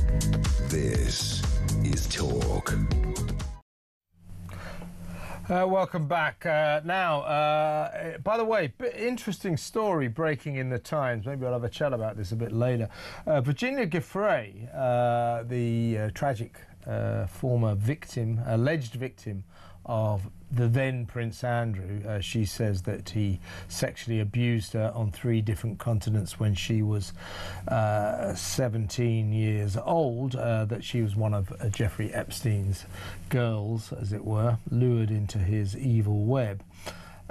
She says Andrew had sex with her on 3 different continents, including on that awful pedo island that Epstein owns. So if you remember, in order to avoid going to civil court in America, Andrew paid her £12 million. Well, she took her own life not so long ago, you remember. So her estate has just been revealed, that what she left. Her estate, total estate, was worth $311,000. So people are saying, where are Andrew's millions? I wonder if she ever got that money. That is a fascinating story. $311,000. For someone who was given £12 million not so long ago, what would that have been? A couple of years ago? Where's that all gone? Or did she ever get it? Interesting story. Let me know what you think. 03444991000. Maybe we'll try and bring that up a little bit later. But first, this is the bit I've been looking forward to. I've always been fascinated by giant squids. Colossal squid. There's 2 different types. Colossal squids, giant squids. As far as I understand it, colossal squids are essentially bigger than giant squids, but they're not as they're kind of way more, but they're not as long as giant squids. So I want to find out, what's the biggest one we've ever discovered. As I understand it, I don't think we've ever caught one alive. They're very, very rare. So many questions to ask about them, and we've got just the man to answer them. He is oceanographer from the University of Southampton, Dr. Simon Boxall. Welcome to the show, Simon. Good evening. Giant squids. I'm right about that, aren't I? The giant squids are actually sort of can be longer. Colossal squids are heavier. Is that right? That's right. So if you think about the bodies, colossal squid bodies are typically 4 meters long. And then you add the tentacles onto that, and those tentacles mean they are observed to be of the order of 10, 12 meters. Giant squid have much smaller bodies, about half the size of the colossal squid, but they've got very long tentacles. When they're extended fully, then those tentacles mean they're a similar sort of length. We're still looking at about 10 to 12 meters. Now, we have actually observed these in nature. Colossal squids are very much limited to the Southern Ocean around Antarctica. They don't go much beyond that. Whereas giant squid prefer deep water, but they tend to occur on shelf edges. So off the coast of Britain, off the coast of Norway, down the Spanish coast, they occur all over the world. And they're not common by any means. We've not really observed them until very recently, but we know they're not that uncommon either. And there have been discoveries found in things like sperm whale stomachs. Sperm whales feed off squid, particularly giant squid. And so, there's some evidence that they could exist up to 20 meters long. But science shows so far that certainly they can grow 10, 12 meters, so big. And those colossal squid, they weigh over half a ton. So that's one heck of a bigger squid. And bear in mind, they grow to that size in 2 or 3 years. They only live for about 4 or 5 years at most. And are they a separate, I mean, obviously they're connected to squids, but are they a separate species, or are they sort of deformed normal squids? What are they? No, they are. It's one of these things as biologists, you go down these sort of different categorizations. And I guess it's a bit like comparing, let's say, a greyhound with a Rottweiler. They're dogs, but they are very different in terms of how they're classified. So there's that sort of divergence, and they're in the same family as the normal squid. Normal squid exists to maybe a foot, maybe 2 foot at most. They weigh half a kilo at most. So very, very different looking animals, but they're part of the same class. I suppose in much the same way as dogs go from Chihuahuas to Great Danes. I get it. And what do they eat? Fish, mainly. One of the big differences between the giant squid and the colossal squid is the colossal squid has these interesting hooks at the end of its tentacles, which can swivel as well. And that makes it very adept at taking fish out of the sea for food. Whereas the normal squid, the giant squid, relies very much on their sort of tentacles to pull food in. So they eat fish, and they're preyed on by, we know that sperm whales see them as a great food source, but also killer whales and sort of many of the bigger sort of mammals in the oceans will eat squid. And I mean, you talked about the size there. I mean, perhaps this is just some sort of layman's myth that I picked up on. I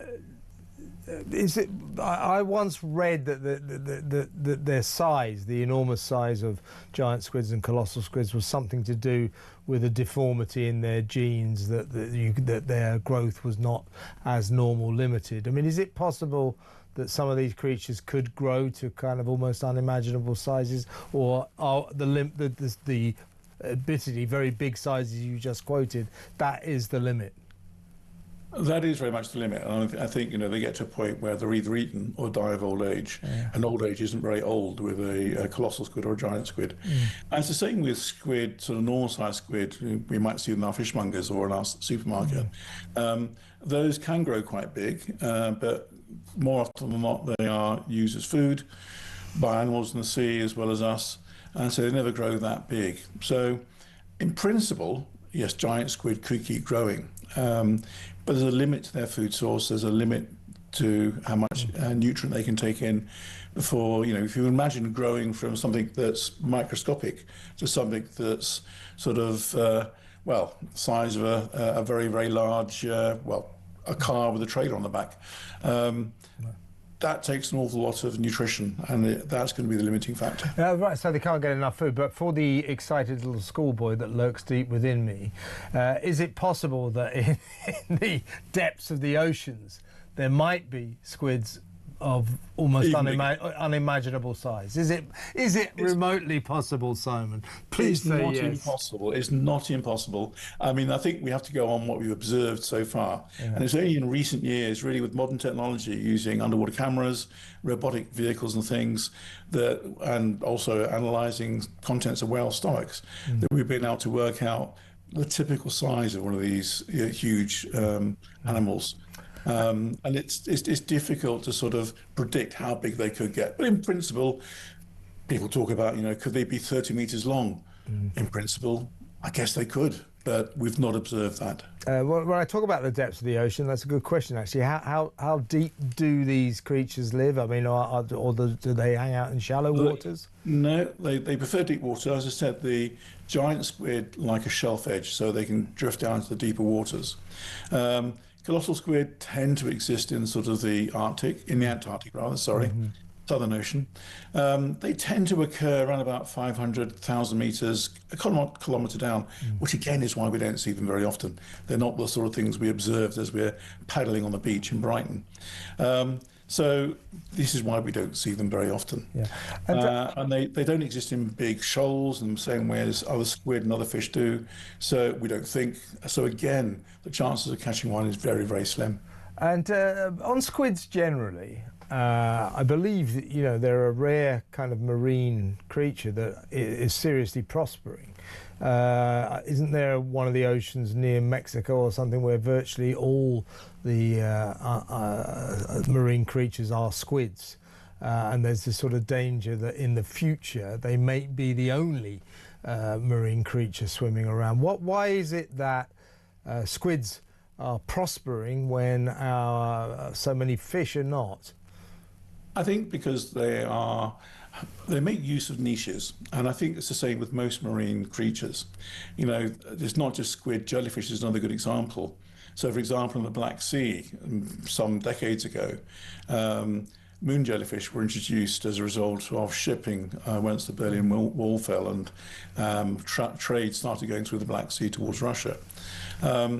And the ships transporting materials backwards and forth released a number of moon jellyfish in their ballast water, and they didn't have any predators, and so they flourished. And of course, what happens in these situations is you get to a point where they almost dominate. They almost take over the entire ocean. And in fact, in that area, there was concerns that they would literally kill off all other marine life. But they get to a stage eventually where they run out of food. And it's the same with the squid. They get to a point where if they grow too successfully, they are limited by the amount of food they can get. And so they effectively eat themselves out of a house and home and return to normal levels. And my last question, Simon, really fascinating stuff, by the way. Thank you so much for joining us. Their intelligence levels, are they intelligent creatures, or are they down there with people like me? That's a hard one.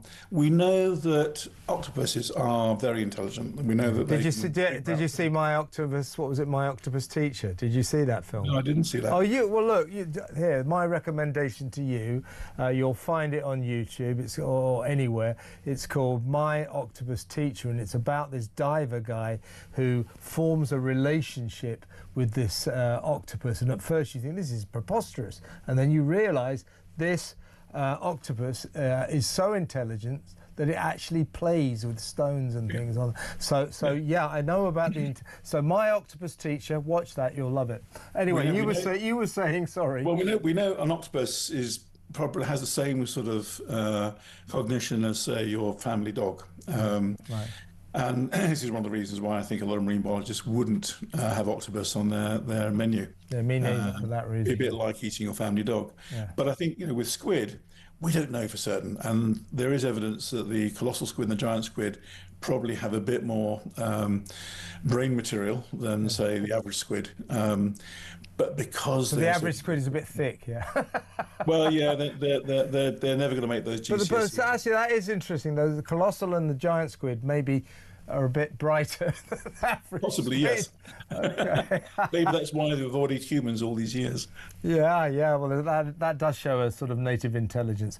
Well, Simon, that's brilliant. Thank you so much. Really good to talk to you. So, Dr. Simon Boxall, oceanographer from the University of Southampton, on one of the most intriguing creatures on the face of the earth. I'm sure you would agree. Let's go to break. When we come back, we'll take some calls. And then after 9 o'clock, there's a hell of a lot of royal stuff to discuss with Kinsey Schofield. I think you know what they are. I'll let you know in a little bit. But in the meantime, here's some commercials. We're back in a minute.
The Talk app.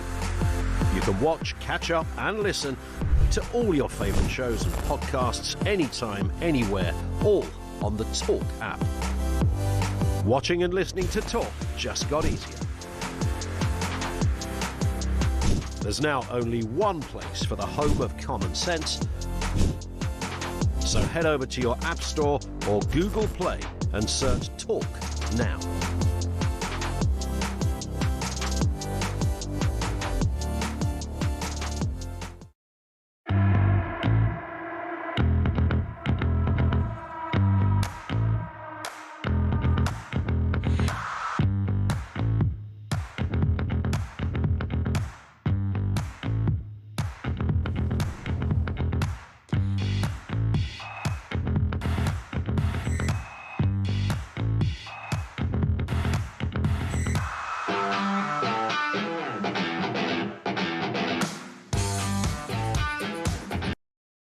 Across the UK, on DAB+, on YouTube, on your mobile, and on your side.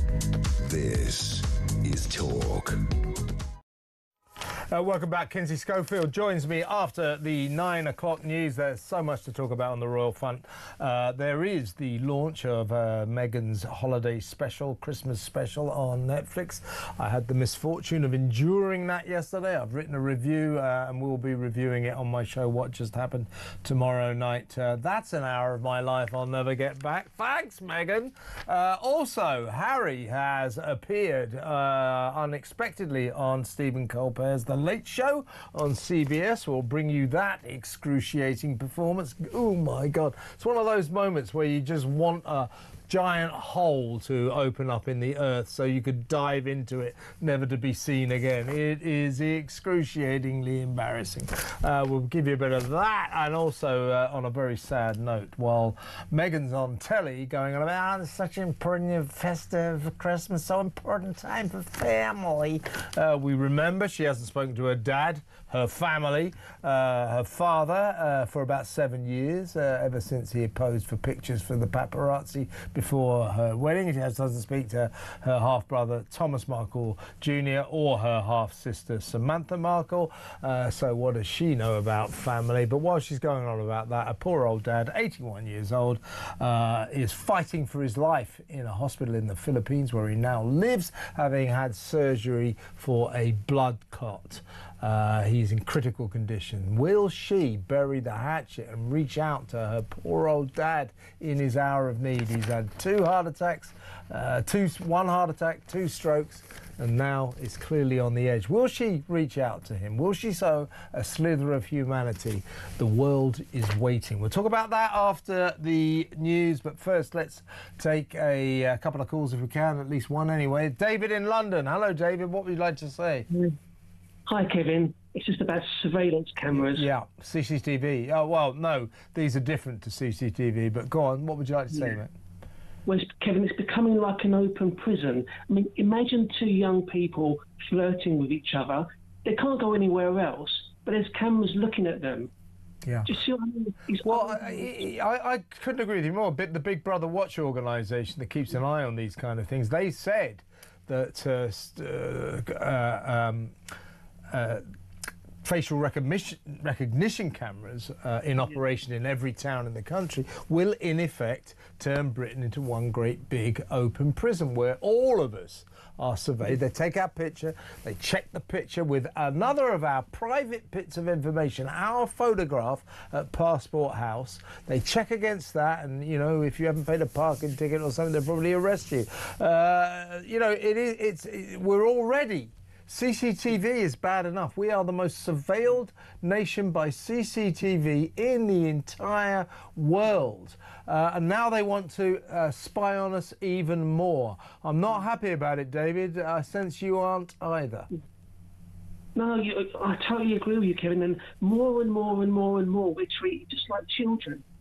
Yeah, that's it. That's exactly what they are. This is about controlling the people. This is classic socialism. Treat the people like pawns in your national game. We are just there, you know, to be pushed around, to be spied upon, to be controlled, to be told what to do. Doesn't matter about our rights of privacy. The state is more important than that. This is about our right to privacy. Our right to say, no, you cannot take my picture without me knowing everywhere I go. You can't do it. We're going to make a stand against this because the Labour are going to go, and a lot of coppers are going to go, well, it's all about keeping crime off the streets and making the streets safe. If you want us to fight crime, we have to use all the technology. I get that. This is a difficult argument, but there has to come a point where we draw the line. And I think we draw the line at this. No facial recognition cameras in every single town centre, because that is an assault on our individual rights. That is all about the state and the police trampling all over our power. Them saying we've got more power than you and your power as an individual does not matter. So yeah, wrong, David, wrong on every level. We've just got to say no, haven't we? Totally agree. And Ian Collins earlier was talking about it, and he said about future governments, I mean, might be even more sort of even more. Oh, yeah. This will be the thin end of the wedge. It'll get worse and worse and worse. So now is the time to stop it before matters get even worse. David, great call. Good to talk to you.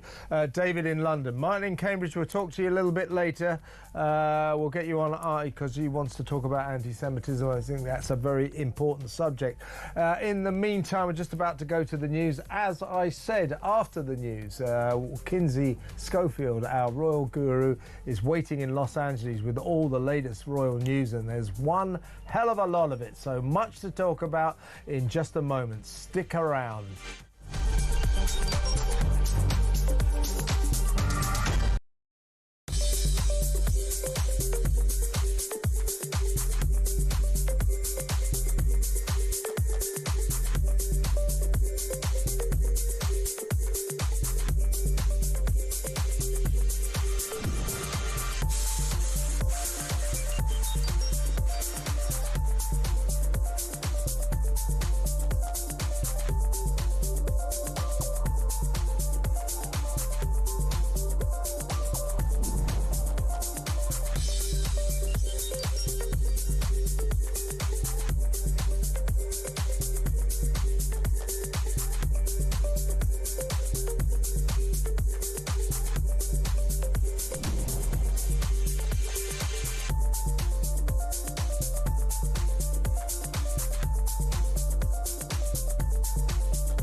Across the UK, on DAB+, on YouTube, on your mobile, and on your side. This is Talk.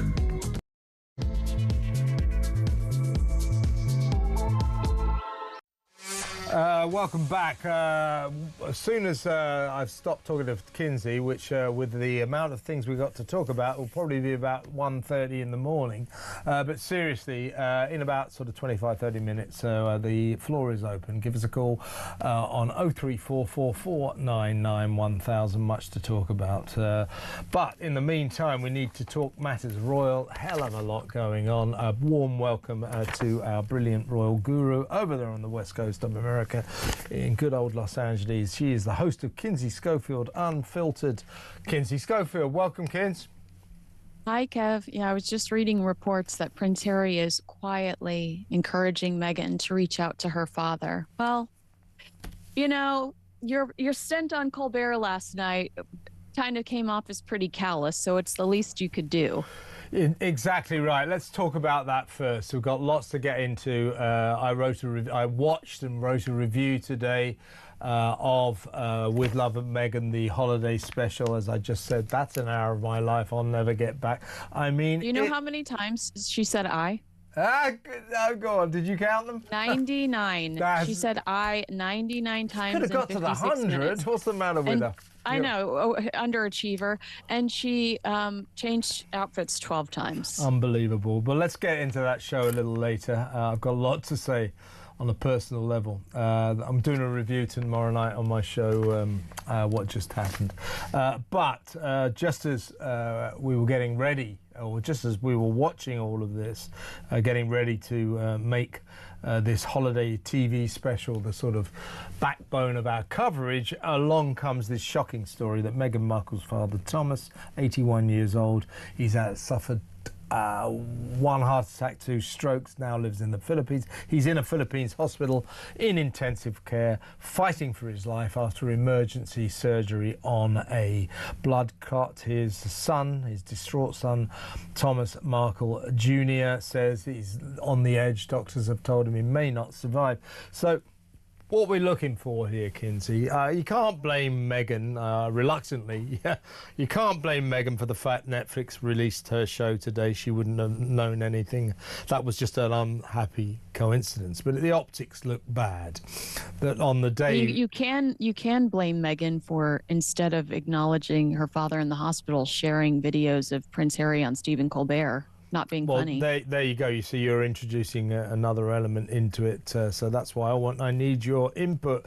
But what we're looking for here, Kinsey, what we're looking for, I think, is a real matter of urgency. I think the world is looking. That guy is on the edge. He's 81 years old. He loved his daughter. They were very close. She hasn't spoken to him for 7 years. We're looking for Meghan Markle now, in her father's hour of need, for a slither of humanity. Get in touch, reach out, fly over there. For God's sake, it's your father. Do you think she'll do it? No.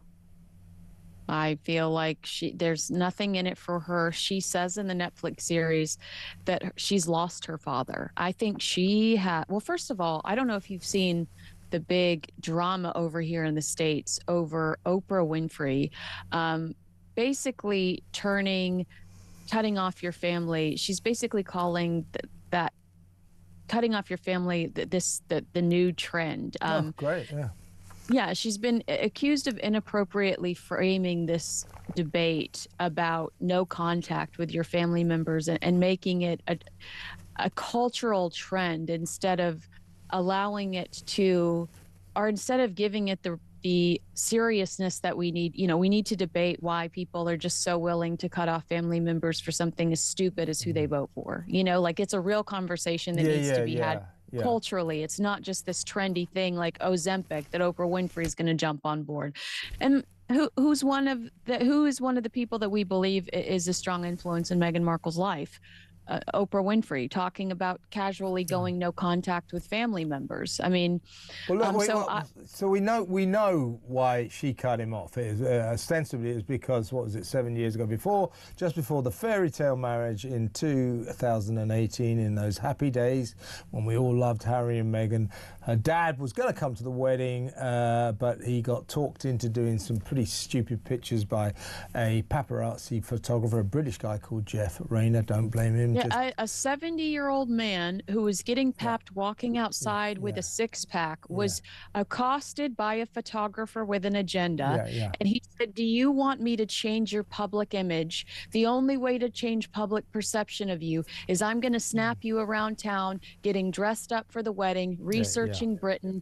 And he fell for it. Thomas, he fell for it. I mean, he's an older man that was concerned about embarrassing his daughter by what was going out about him that he had no control over and had no idea was happening. He didn't realize he was being papped walking out of the local drugstore with a case of beer. He would find out about it later when he would be chastised by Harry and Meghan.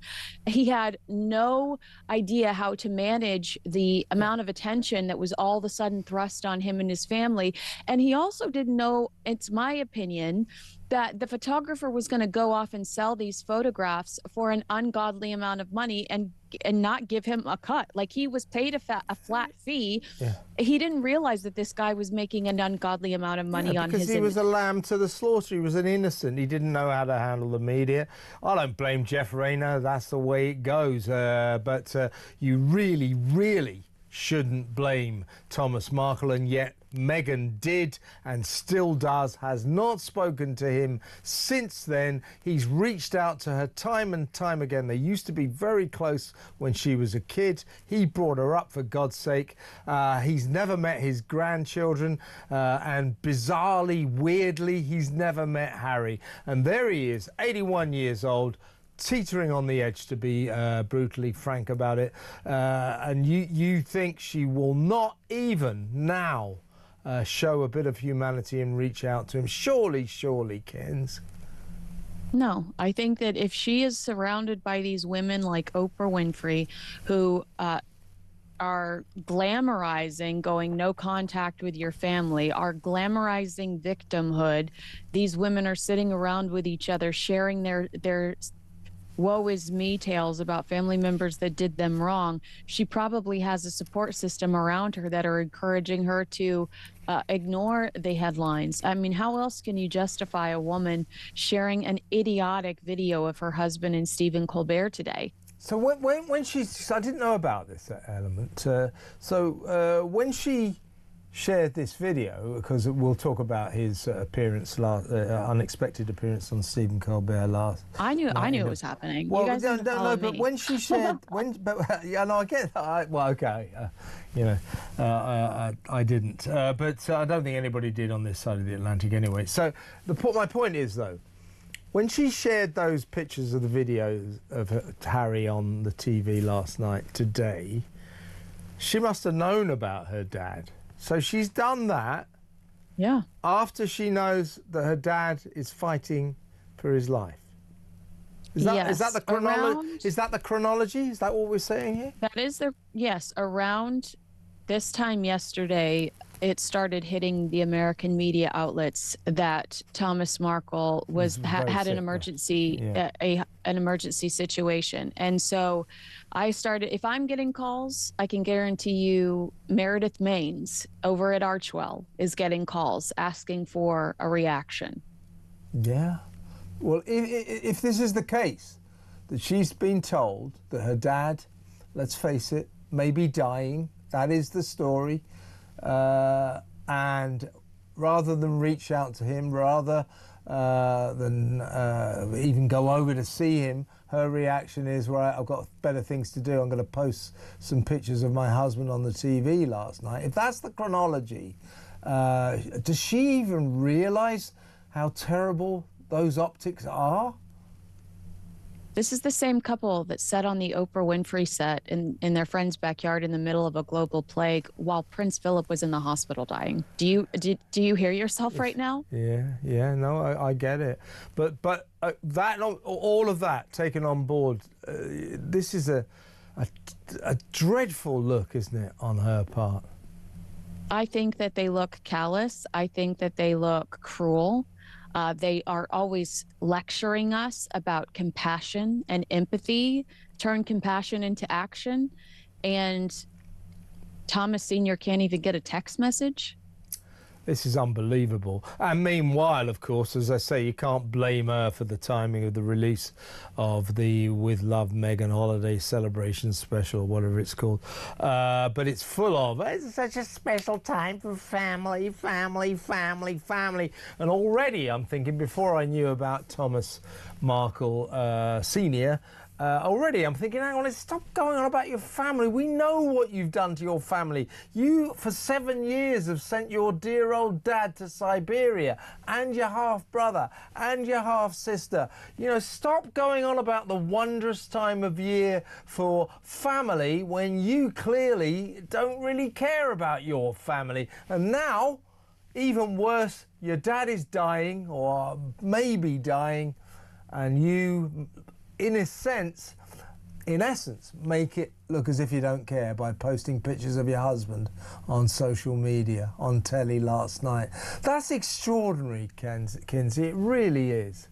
I mean, it's a lack of self-awareness. Meghan doing a special about family unity might be the most fictional holiday tale since Rudolph the Red-Nosed Reindeer.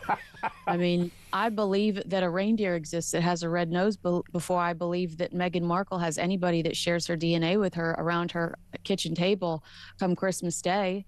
It's extraordinary. It's extraordinary. Maybe a mum, I guess.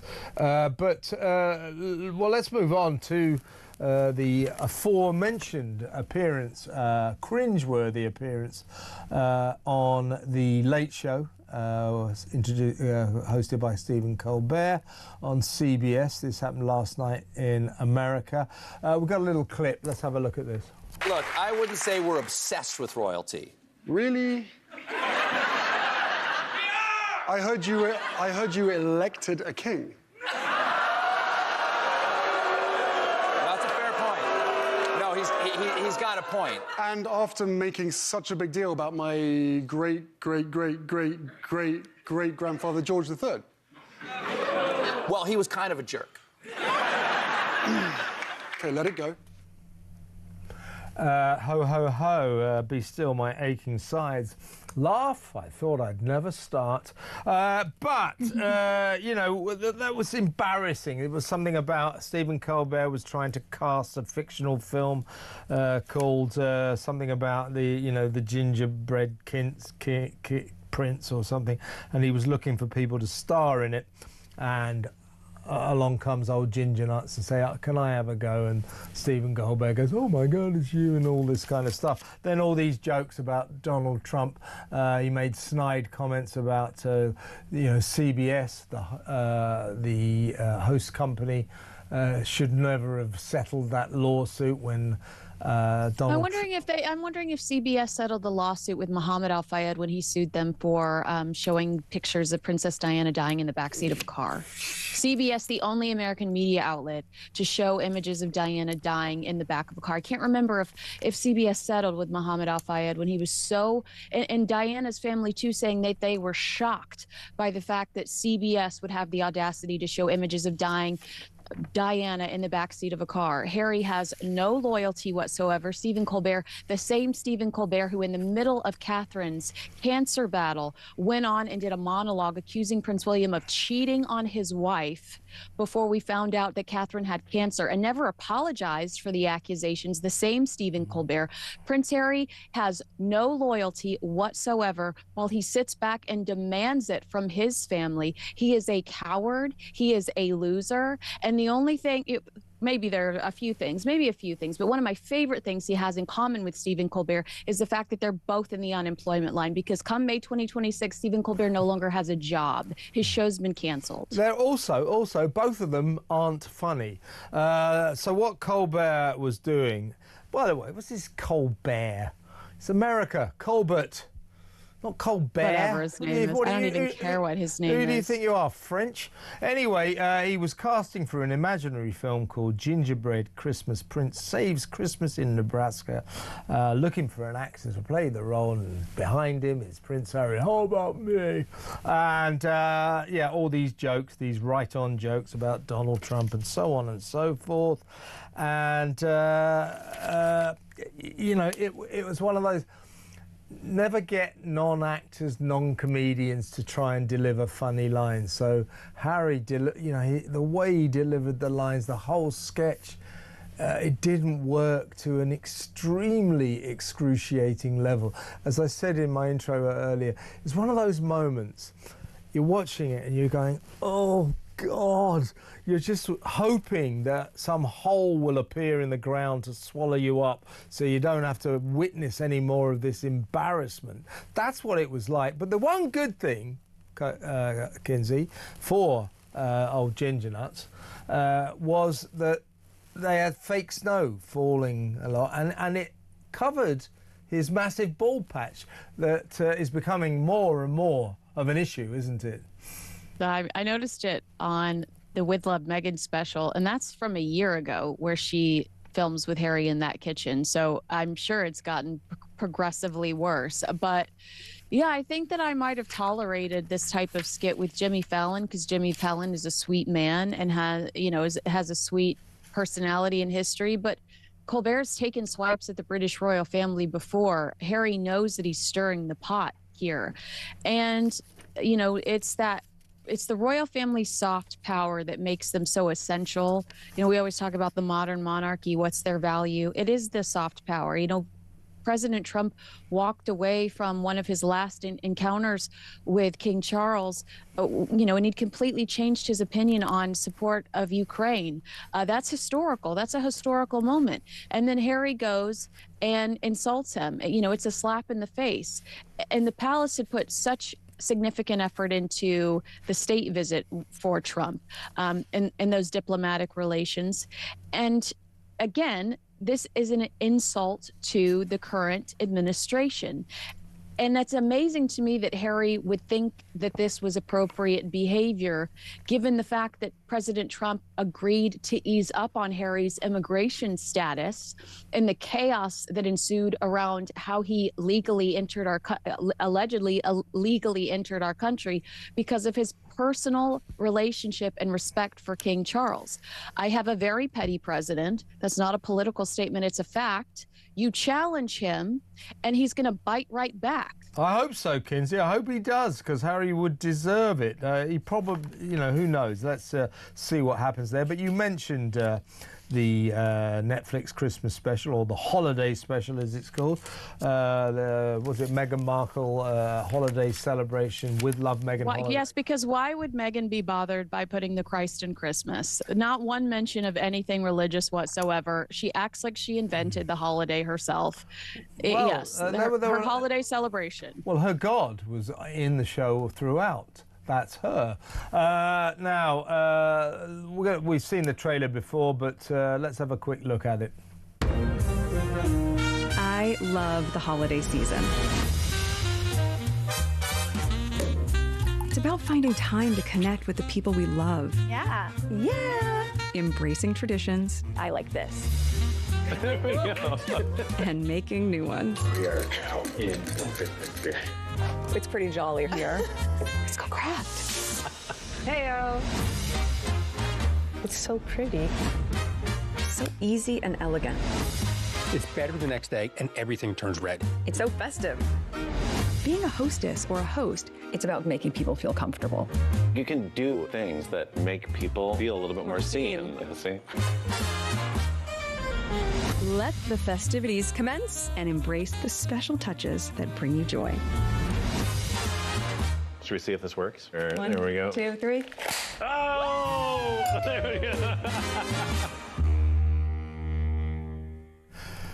Well, yesterday, Kinsey, I ploughed through the entire awful programme. I mean, it's just... I'm not saying this. I'm not just saying this. You know, I used to watch television for a living for 12 years. I used to watch 35 hours a week. So it's one of the few areas of life I do know what I'm talking about.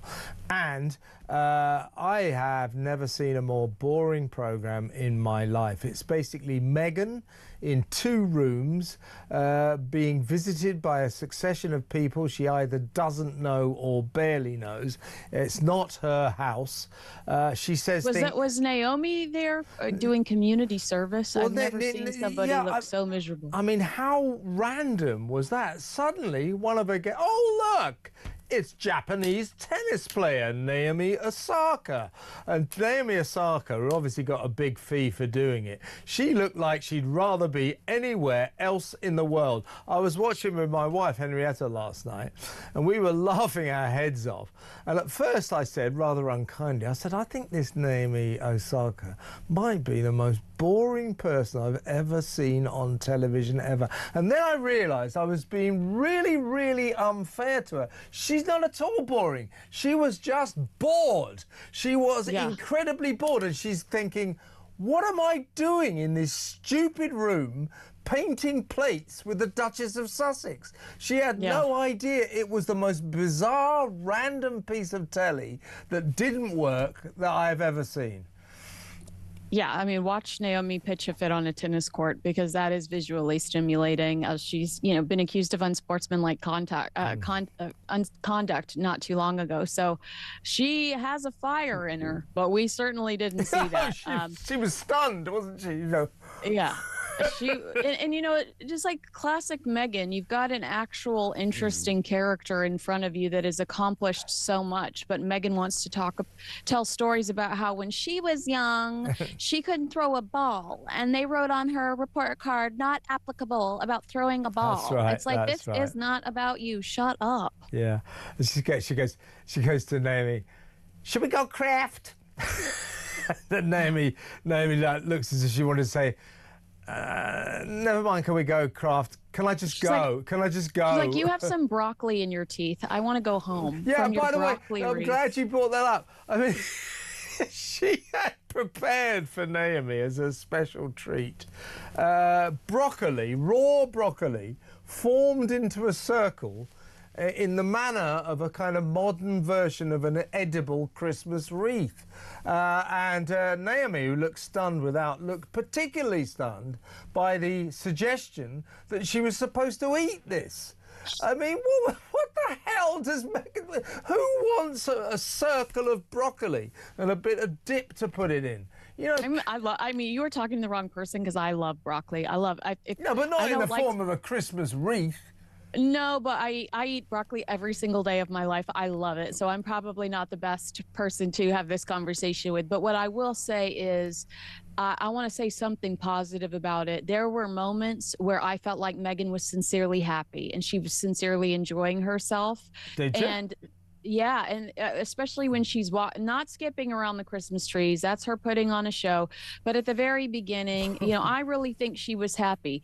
And I think that she's a perpetual victim. So I'll take any sort of shift when it comes to her emotional instability. I thought you were going to say something else then. Especially if she's happy. Any sort of shift.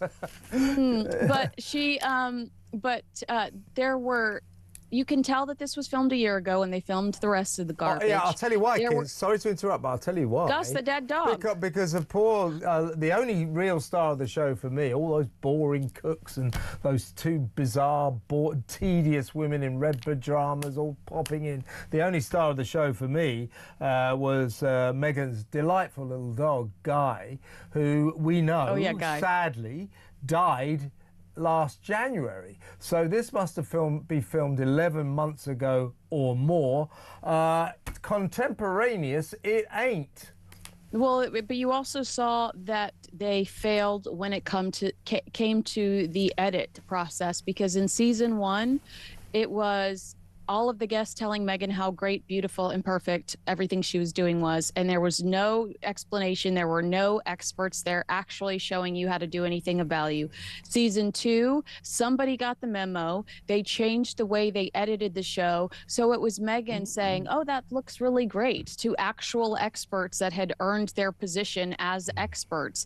And in this Christmas special, you've got her giggly girlfriends in their pajamas sitting around going, yum, that looks beautiful. Yeah. And it's the biggest complaint you had from season 1, that Megan hasn't done enough to establish herself as an expert, and you've got all of these people standing around her just telling her how great she is and what she's doing is. The highlight of the entire episode, and I apologize for not knowing this chef's name because he clearly deserves my respect, is the chef that comes in and cooks the cod. He is so, he's a business-oriented guest. He comes in, he just wants to cook the cod. He's not trying to become friends with Meghan Markle. Harry enters the room. He doesn't give a damn. He's like, okay. I smell gumbo. Oh gosh, I'm so glad they let you out of the basement, Harry. Congratulations. You get to see the sunlight for 3 minutes.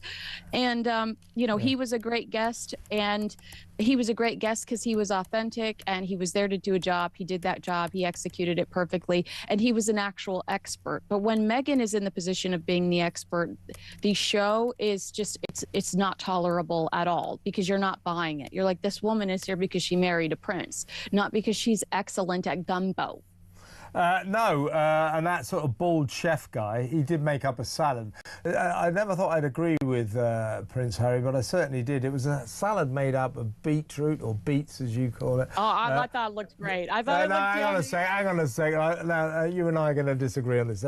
So it had beetroot, as we call them, beets, as you call it, pickled vegetables. Beets are so good to you. Yeah, hang on a second. Anchovies. God, I hate anchovies. Pickled vegetables. I don't like those either. Olives. Oh, God, I hate olives. So Harry came in and he said, oh, that's the anti-salad, because everything in that salad he hated. And I've got to say, this is the one issue that me and Harry are on the same page, and I couldn't stand the look of that salad. But one of the reviews said that he probably had the palate of his children, and he probably only eats chicken nuggets with ketchup and a juice box or something to that effect. And I was like, oh my God, that's so true. I bet he does only eat chicken. This is the same man that requests hot chocolate when he goes into executive meetings. It's Tom Colicchio, by the way, is the name of that chef. And there was another guy on earlier on called Will Guidera. Oh God, so annoying. Wait a second. That guy, obviously, Megan spent most of the show spewing indecipherable Californian psychobabble claptrap, and in comes Will Guidera, who's almost as bad as her. I mean, some of the stuff he came out with was just mind-bogglingly stupefyingly He honestly wrong. just repeated what she said, but with different words. They were like mirroring each other. I wanted to vomit in my mouth. And then she introduced him to the British tradition of Christmas crackers. And Thank God Meghan Markle spent. So what they do is they all it's cross arms. I'm so glad that Meghan spent such a significant amount of time in Britain to learn their Christmas culture. You know, that she spent 2 years there and now she's trying to hijack. No, you know what Christmas is for Meghan Markle? It's 2019, Kevin, when she takes Archie away from Queen Elizabeth and doesn't allow the Queen to spend that first Christmas with Archie. Yep. And she's sitting in Canada scheming SussexRoyal.com and putting their list of demands together because she's about to wreak havoc on a historical institution and tear a family apart. That's what Christmas is to Meghan Markle. Yeah, and so she says that when we do this with our arms and we pull the crackers, I mean, not that many people bother doing that, really. We just do it like that. She said it's actually feels really connected. Anyway, so she starts with Will Guidera, who also spews nothing but psychobabble claptrap. She starts making them, laboriously folding bits of cardboard and papers, and she turns to the camera and says, "You can buy these. You can also buy these pre-made." What do you mean you can also buy these pre-made? Everybody buys them pre-made. Nobody makes their own crackers. They're not that important to us. But according to Meghan and now Will Guidera, they are the cornerstone of I British... don't even want to know where else Meghan Markle is hiding love letters after that special, okay? Don't tell me where else Meghan Markle is hiding love letters. Ask her OBGYN, but I don't want to know where else Meghan Markle is hiding love letters after seeing all the places she hides love letters on that series. Yeah, that's right. She makes everything. So she makes her own advent calendar, which is this sort of droopy sack thing that she puts personal messages saying, "Look, I've written in here.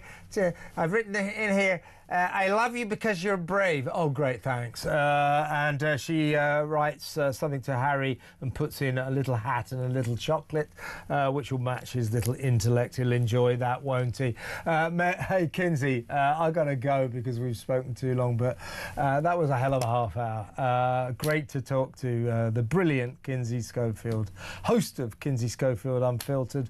Went through a lot of royal stories, some funny, some excruciating, and the other one very, very sad. Our prayers are with Thomas Markle Sr., by the way, and our hearts go out to Thomas Markle Jr., a friend of this show. He talks to us often.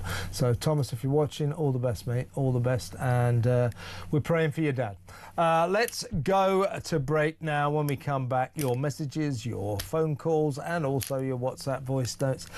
That's still to come. Stick around.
the Talk app. You can watch, catch up and listen to all your favourite shows and podcasts anytime, anywhere, all on the Talk app. Watching and listening to Talk just got easier. There's now only one place for the home of common sense. So head over to your App Store or Google Play and search Talk now.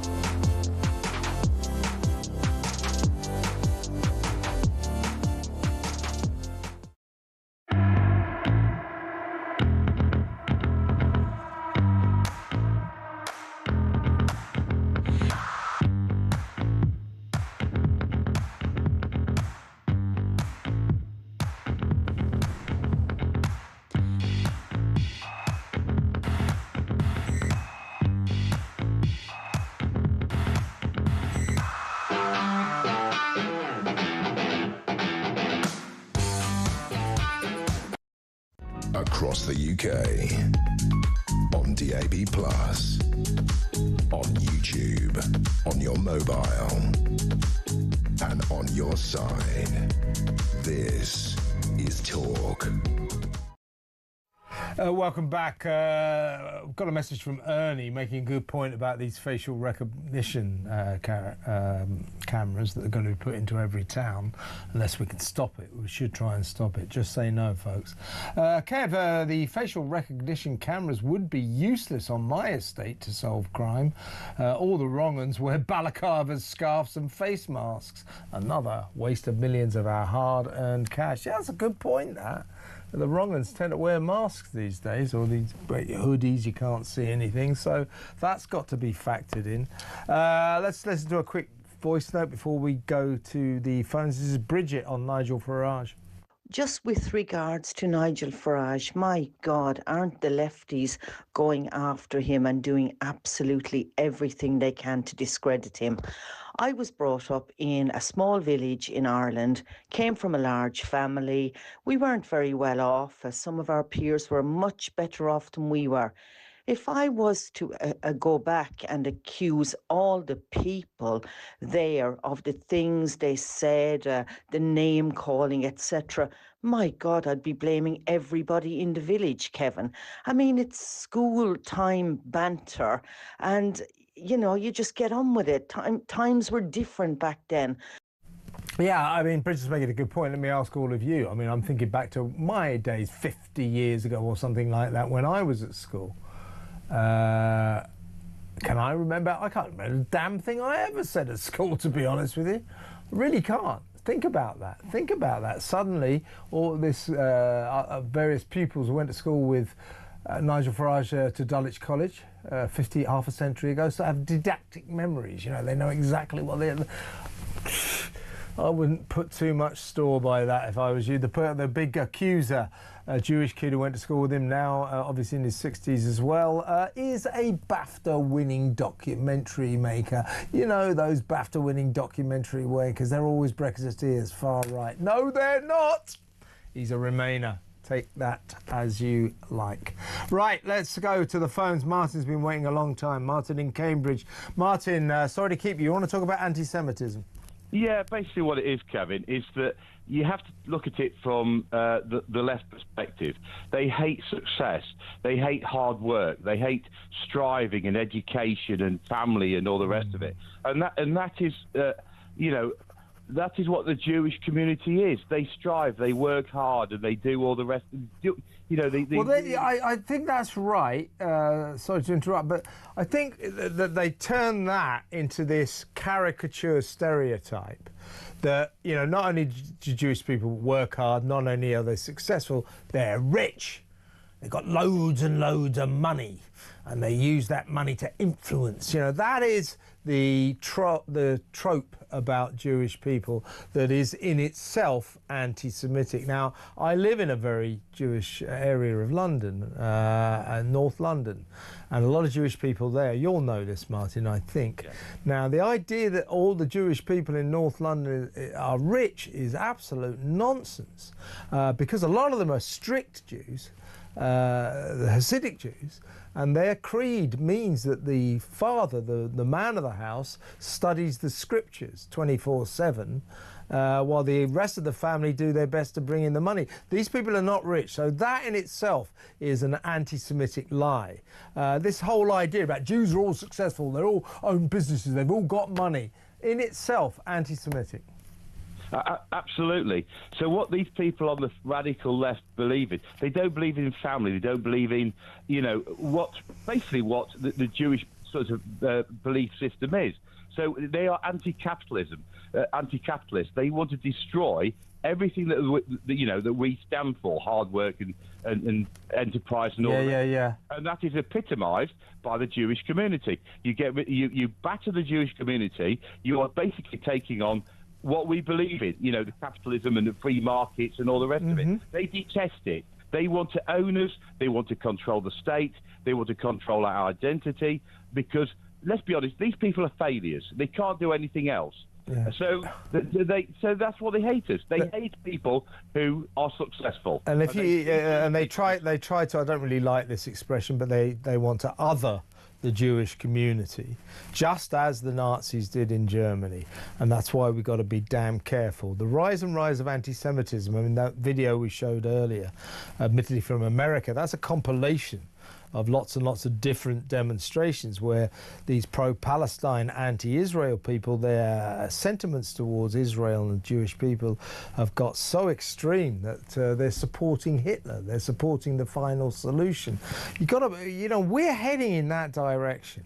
And it's got to be stopped, Martin. It's a disgrace. These people, there are only about 285,000 Jewish people in this country. They're just British.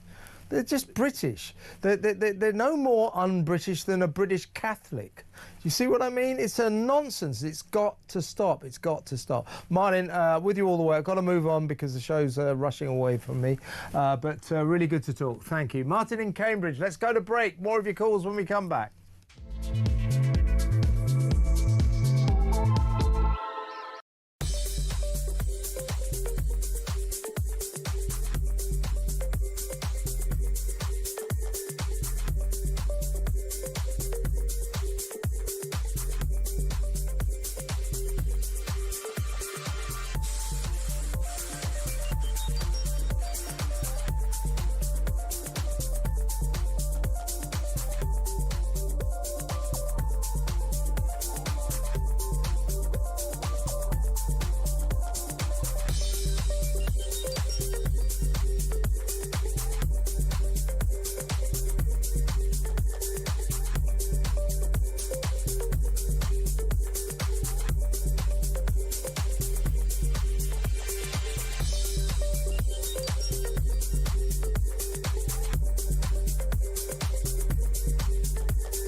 Across the UK, on DAB+, on YouTube, on your mobile, and on your side.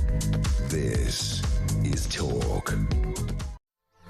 Welcome back. Not long to go. In about 15 minutes, Andre Walker and Ash Gould will take over the helm of the Good Ship Talk. You have been warned. That'll be a great show. They're going to take you through from 10 p.m. until 1 a.m. and that is going to be 3 hours of unrivaled broadcasting. It really will be, I promise you. Them at 10 o'clock after the news. You know, we had, this is Sir David Attenborough. This is from Chalky in Walsall. He said, Sir David Attenborough was once asked if there was an animal he didn't like. He thought for quite a while and then he said he wasn't keen on the Humboldt squid.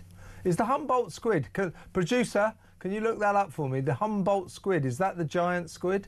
Humboldt, Humbolt. I'll let you know in a little bit. I assume it is because we just did this fascinating item. It really was on giant squids and colossal squids. Let's listen to a quick WhatsApp voice note. This is Ken on postponing the mayoral elections. This postponement of elections, and not for the first time by this treacherous shower, is more than disgraceful. This is gerrymandering of the highest order. I mean, what next? At the next election, shall we postpone that for a couple of years while they reorganise the constituencies to suit themselves and get Labour elected again on some bogus vote? This is an absolute disgrace and an affront to democracy. I think a lot of people feel that way, Ken. I am with you all the way. Labour, of course, insists it's not that, but I am with you. I totally agree. We've got the answer on the Humboldt squid. My producer tells me, yep, there. I looked it up. It's the jumbo squid, which doesn't really answer whether or not it's a giant or a colossal squid, but it probably is. Anyway, David Attenborough doesn't like them. What's wrong with them? Right, let's go to Mark in Lincolnshire. Hi, Mark. Hi there, Kev. You all right? I'm all right, mate. CCTV. Yes, sorry, I was just on Grok there trying to find out whether that Humboldt squid is the gigantic. Yeah, squid. I love it. Go on, I'll look it up. Go on. I'm just asking it now, Kev. Okay. Is the Humboldt squid the, what did you call it? It's either the giant or the colossal. They're two different animals. Colossal. Humboldt colossal. I can't believe I'm bloody doing this. Yeah. See, this is the show that takes you into unexpected places. Anyway, let's. This says no. Anyway, it says no. You see. Anyway, we'll try. Well, we'll do a special item on the bloody Humboldt squid tomorrow night.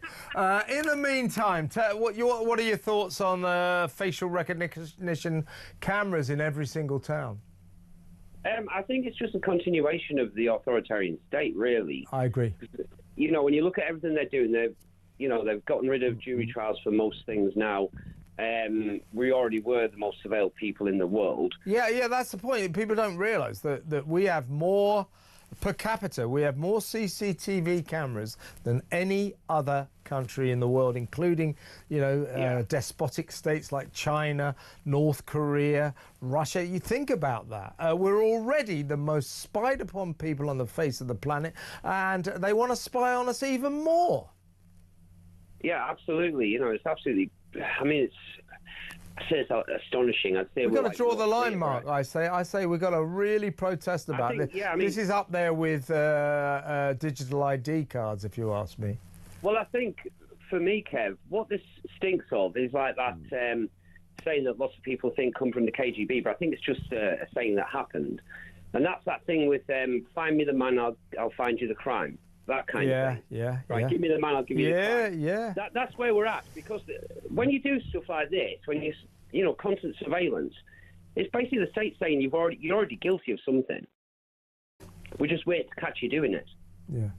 Yeah, exactly right. And also, this is it's an intrusion on our privacy rights already that they just film us, and we don't know.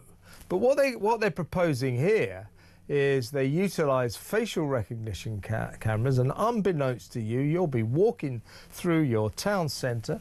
They'll take your picture. They take the picture of everyone, and they'll send it and compare it to your photo at Passport House, another item of your own identity that should be your private property in terms of data, and then they'll come back and find out whether or not you're a crook or a criminal or a wrong un. Well, you know, and people go, oh, well, you know, if you've done nothing wrong, you've got nothing to worry about. No, no, if you've done nothing wrong, they should have no right to do this to you. Yeah, absolutely, Kev. I mean, like I say, it's just a continual slip into the authoritarianism.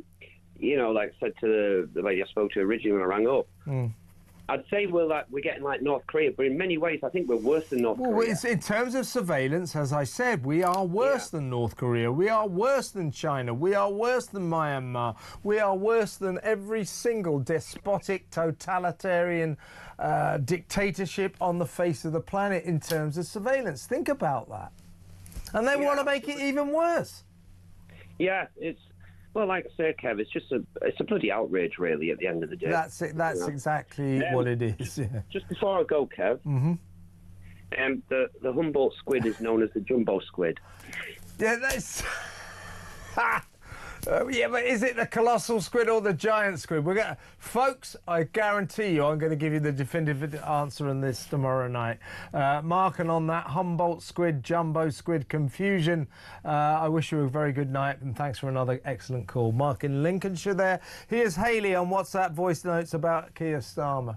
You asked the question, do I believe what Keir Starmer is saying?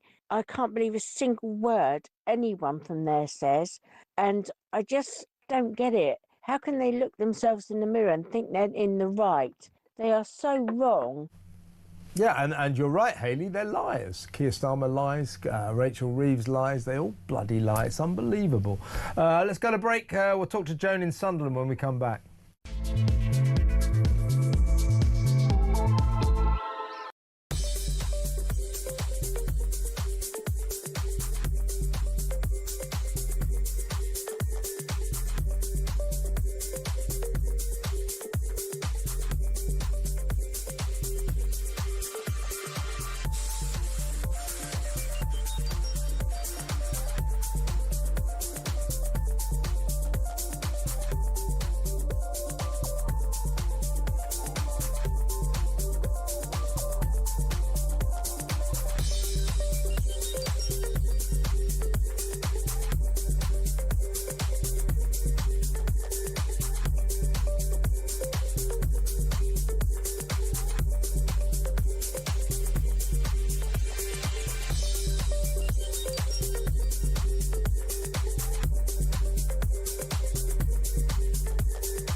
The Talk app. You can watch, catch up and listen to all your favourite shows and podcasts anytime, anywhere, all on the Talk app. Watching and listening to Talk just got easier.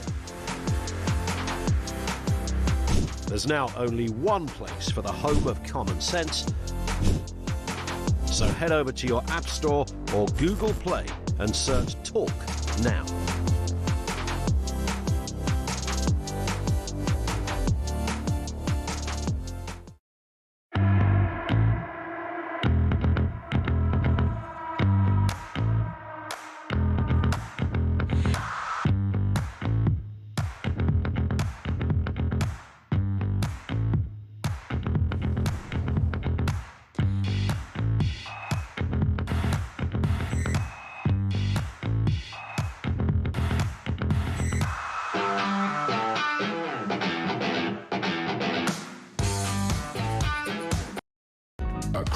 UK.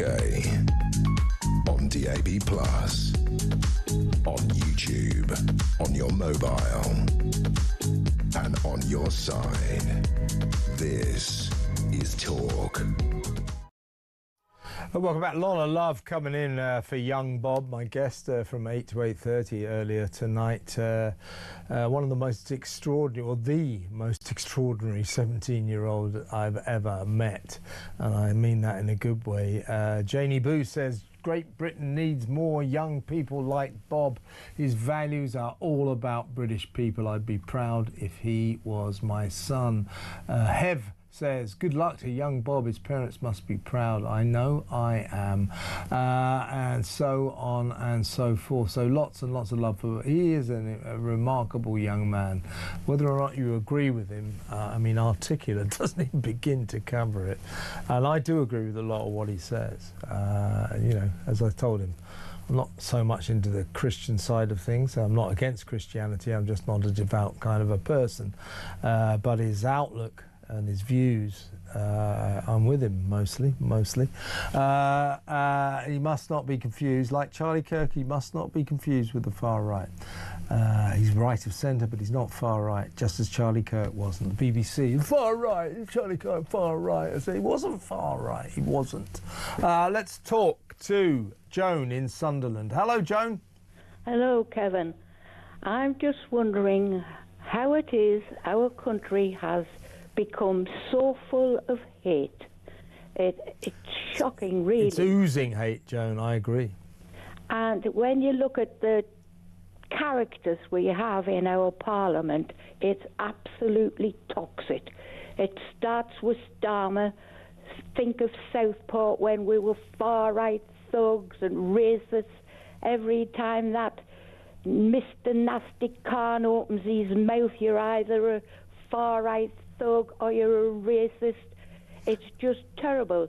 I'm 85-year-old, and to be quite honest, I can't remember half the people who were in my class at school. Never mind a conversation I had with them. With great respect, Joan, I'm not quite as old as you, but you know, my school days were a long time ago, and in the light of this Nigel Farage saga that's going on right now, I've been trying to remember. If I can remember a single word I ever said at school. I don't think I can. Well, I can't, and I'll be quite honest. But this country, from the top to the bottom, it's tainted every organisation, and it's morally and spiritually bankrupt. Now, I'm a Christian, and 2 words in the Bible, and it's true today. Jesus wept. When he looks at the state of this country, it's an absolute disgrace. I tell you what, Joan, that's what I say. I look at the state of this country and I go, Jesus wept. But seriously, Joan, you're right. And also you're right about the overuse of the word Nazi. You know, left-wingers, when they see someone who may be slightly right of centre or right of centre, like Nigel Farage, going, the fascist Nazi, it undermines those words. And it's got to stop. And it is the enemy of sensible debate, civilised debate. But always a civilised debate with you, Joan. Love having your calls. Thank you very much for ringing. Joan in Sunderland, the excellent Joan in Sunderland, always talks a lot of sense. I think we're going to have to... Yeah, let's sorry to Robert in Hertfordshire. Call me tomorrow. We'll talk to you then. That's about the end of the show, folks. So I'm about to... You've been an amazing audience. I've been a mediocre host. I'm going to be back tomorrow at 7 p.m.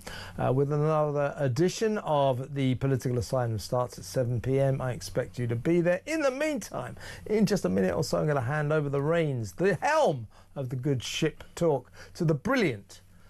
Well, I say brilliant. The brilliant Andre Walker, and he's sitting right in the studio here. It's Flash Ash Gould. Hello, Ash. What you got coming up? We're going to talk about Farage and his comments about the BBC and Bernard Manning. They've hurt his family. We were trying to get his family on today, but they might be coming on tomorrow. Give us an exclusive. I knew Bernard. He wasn't a racist.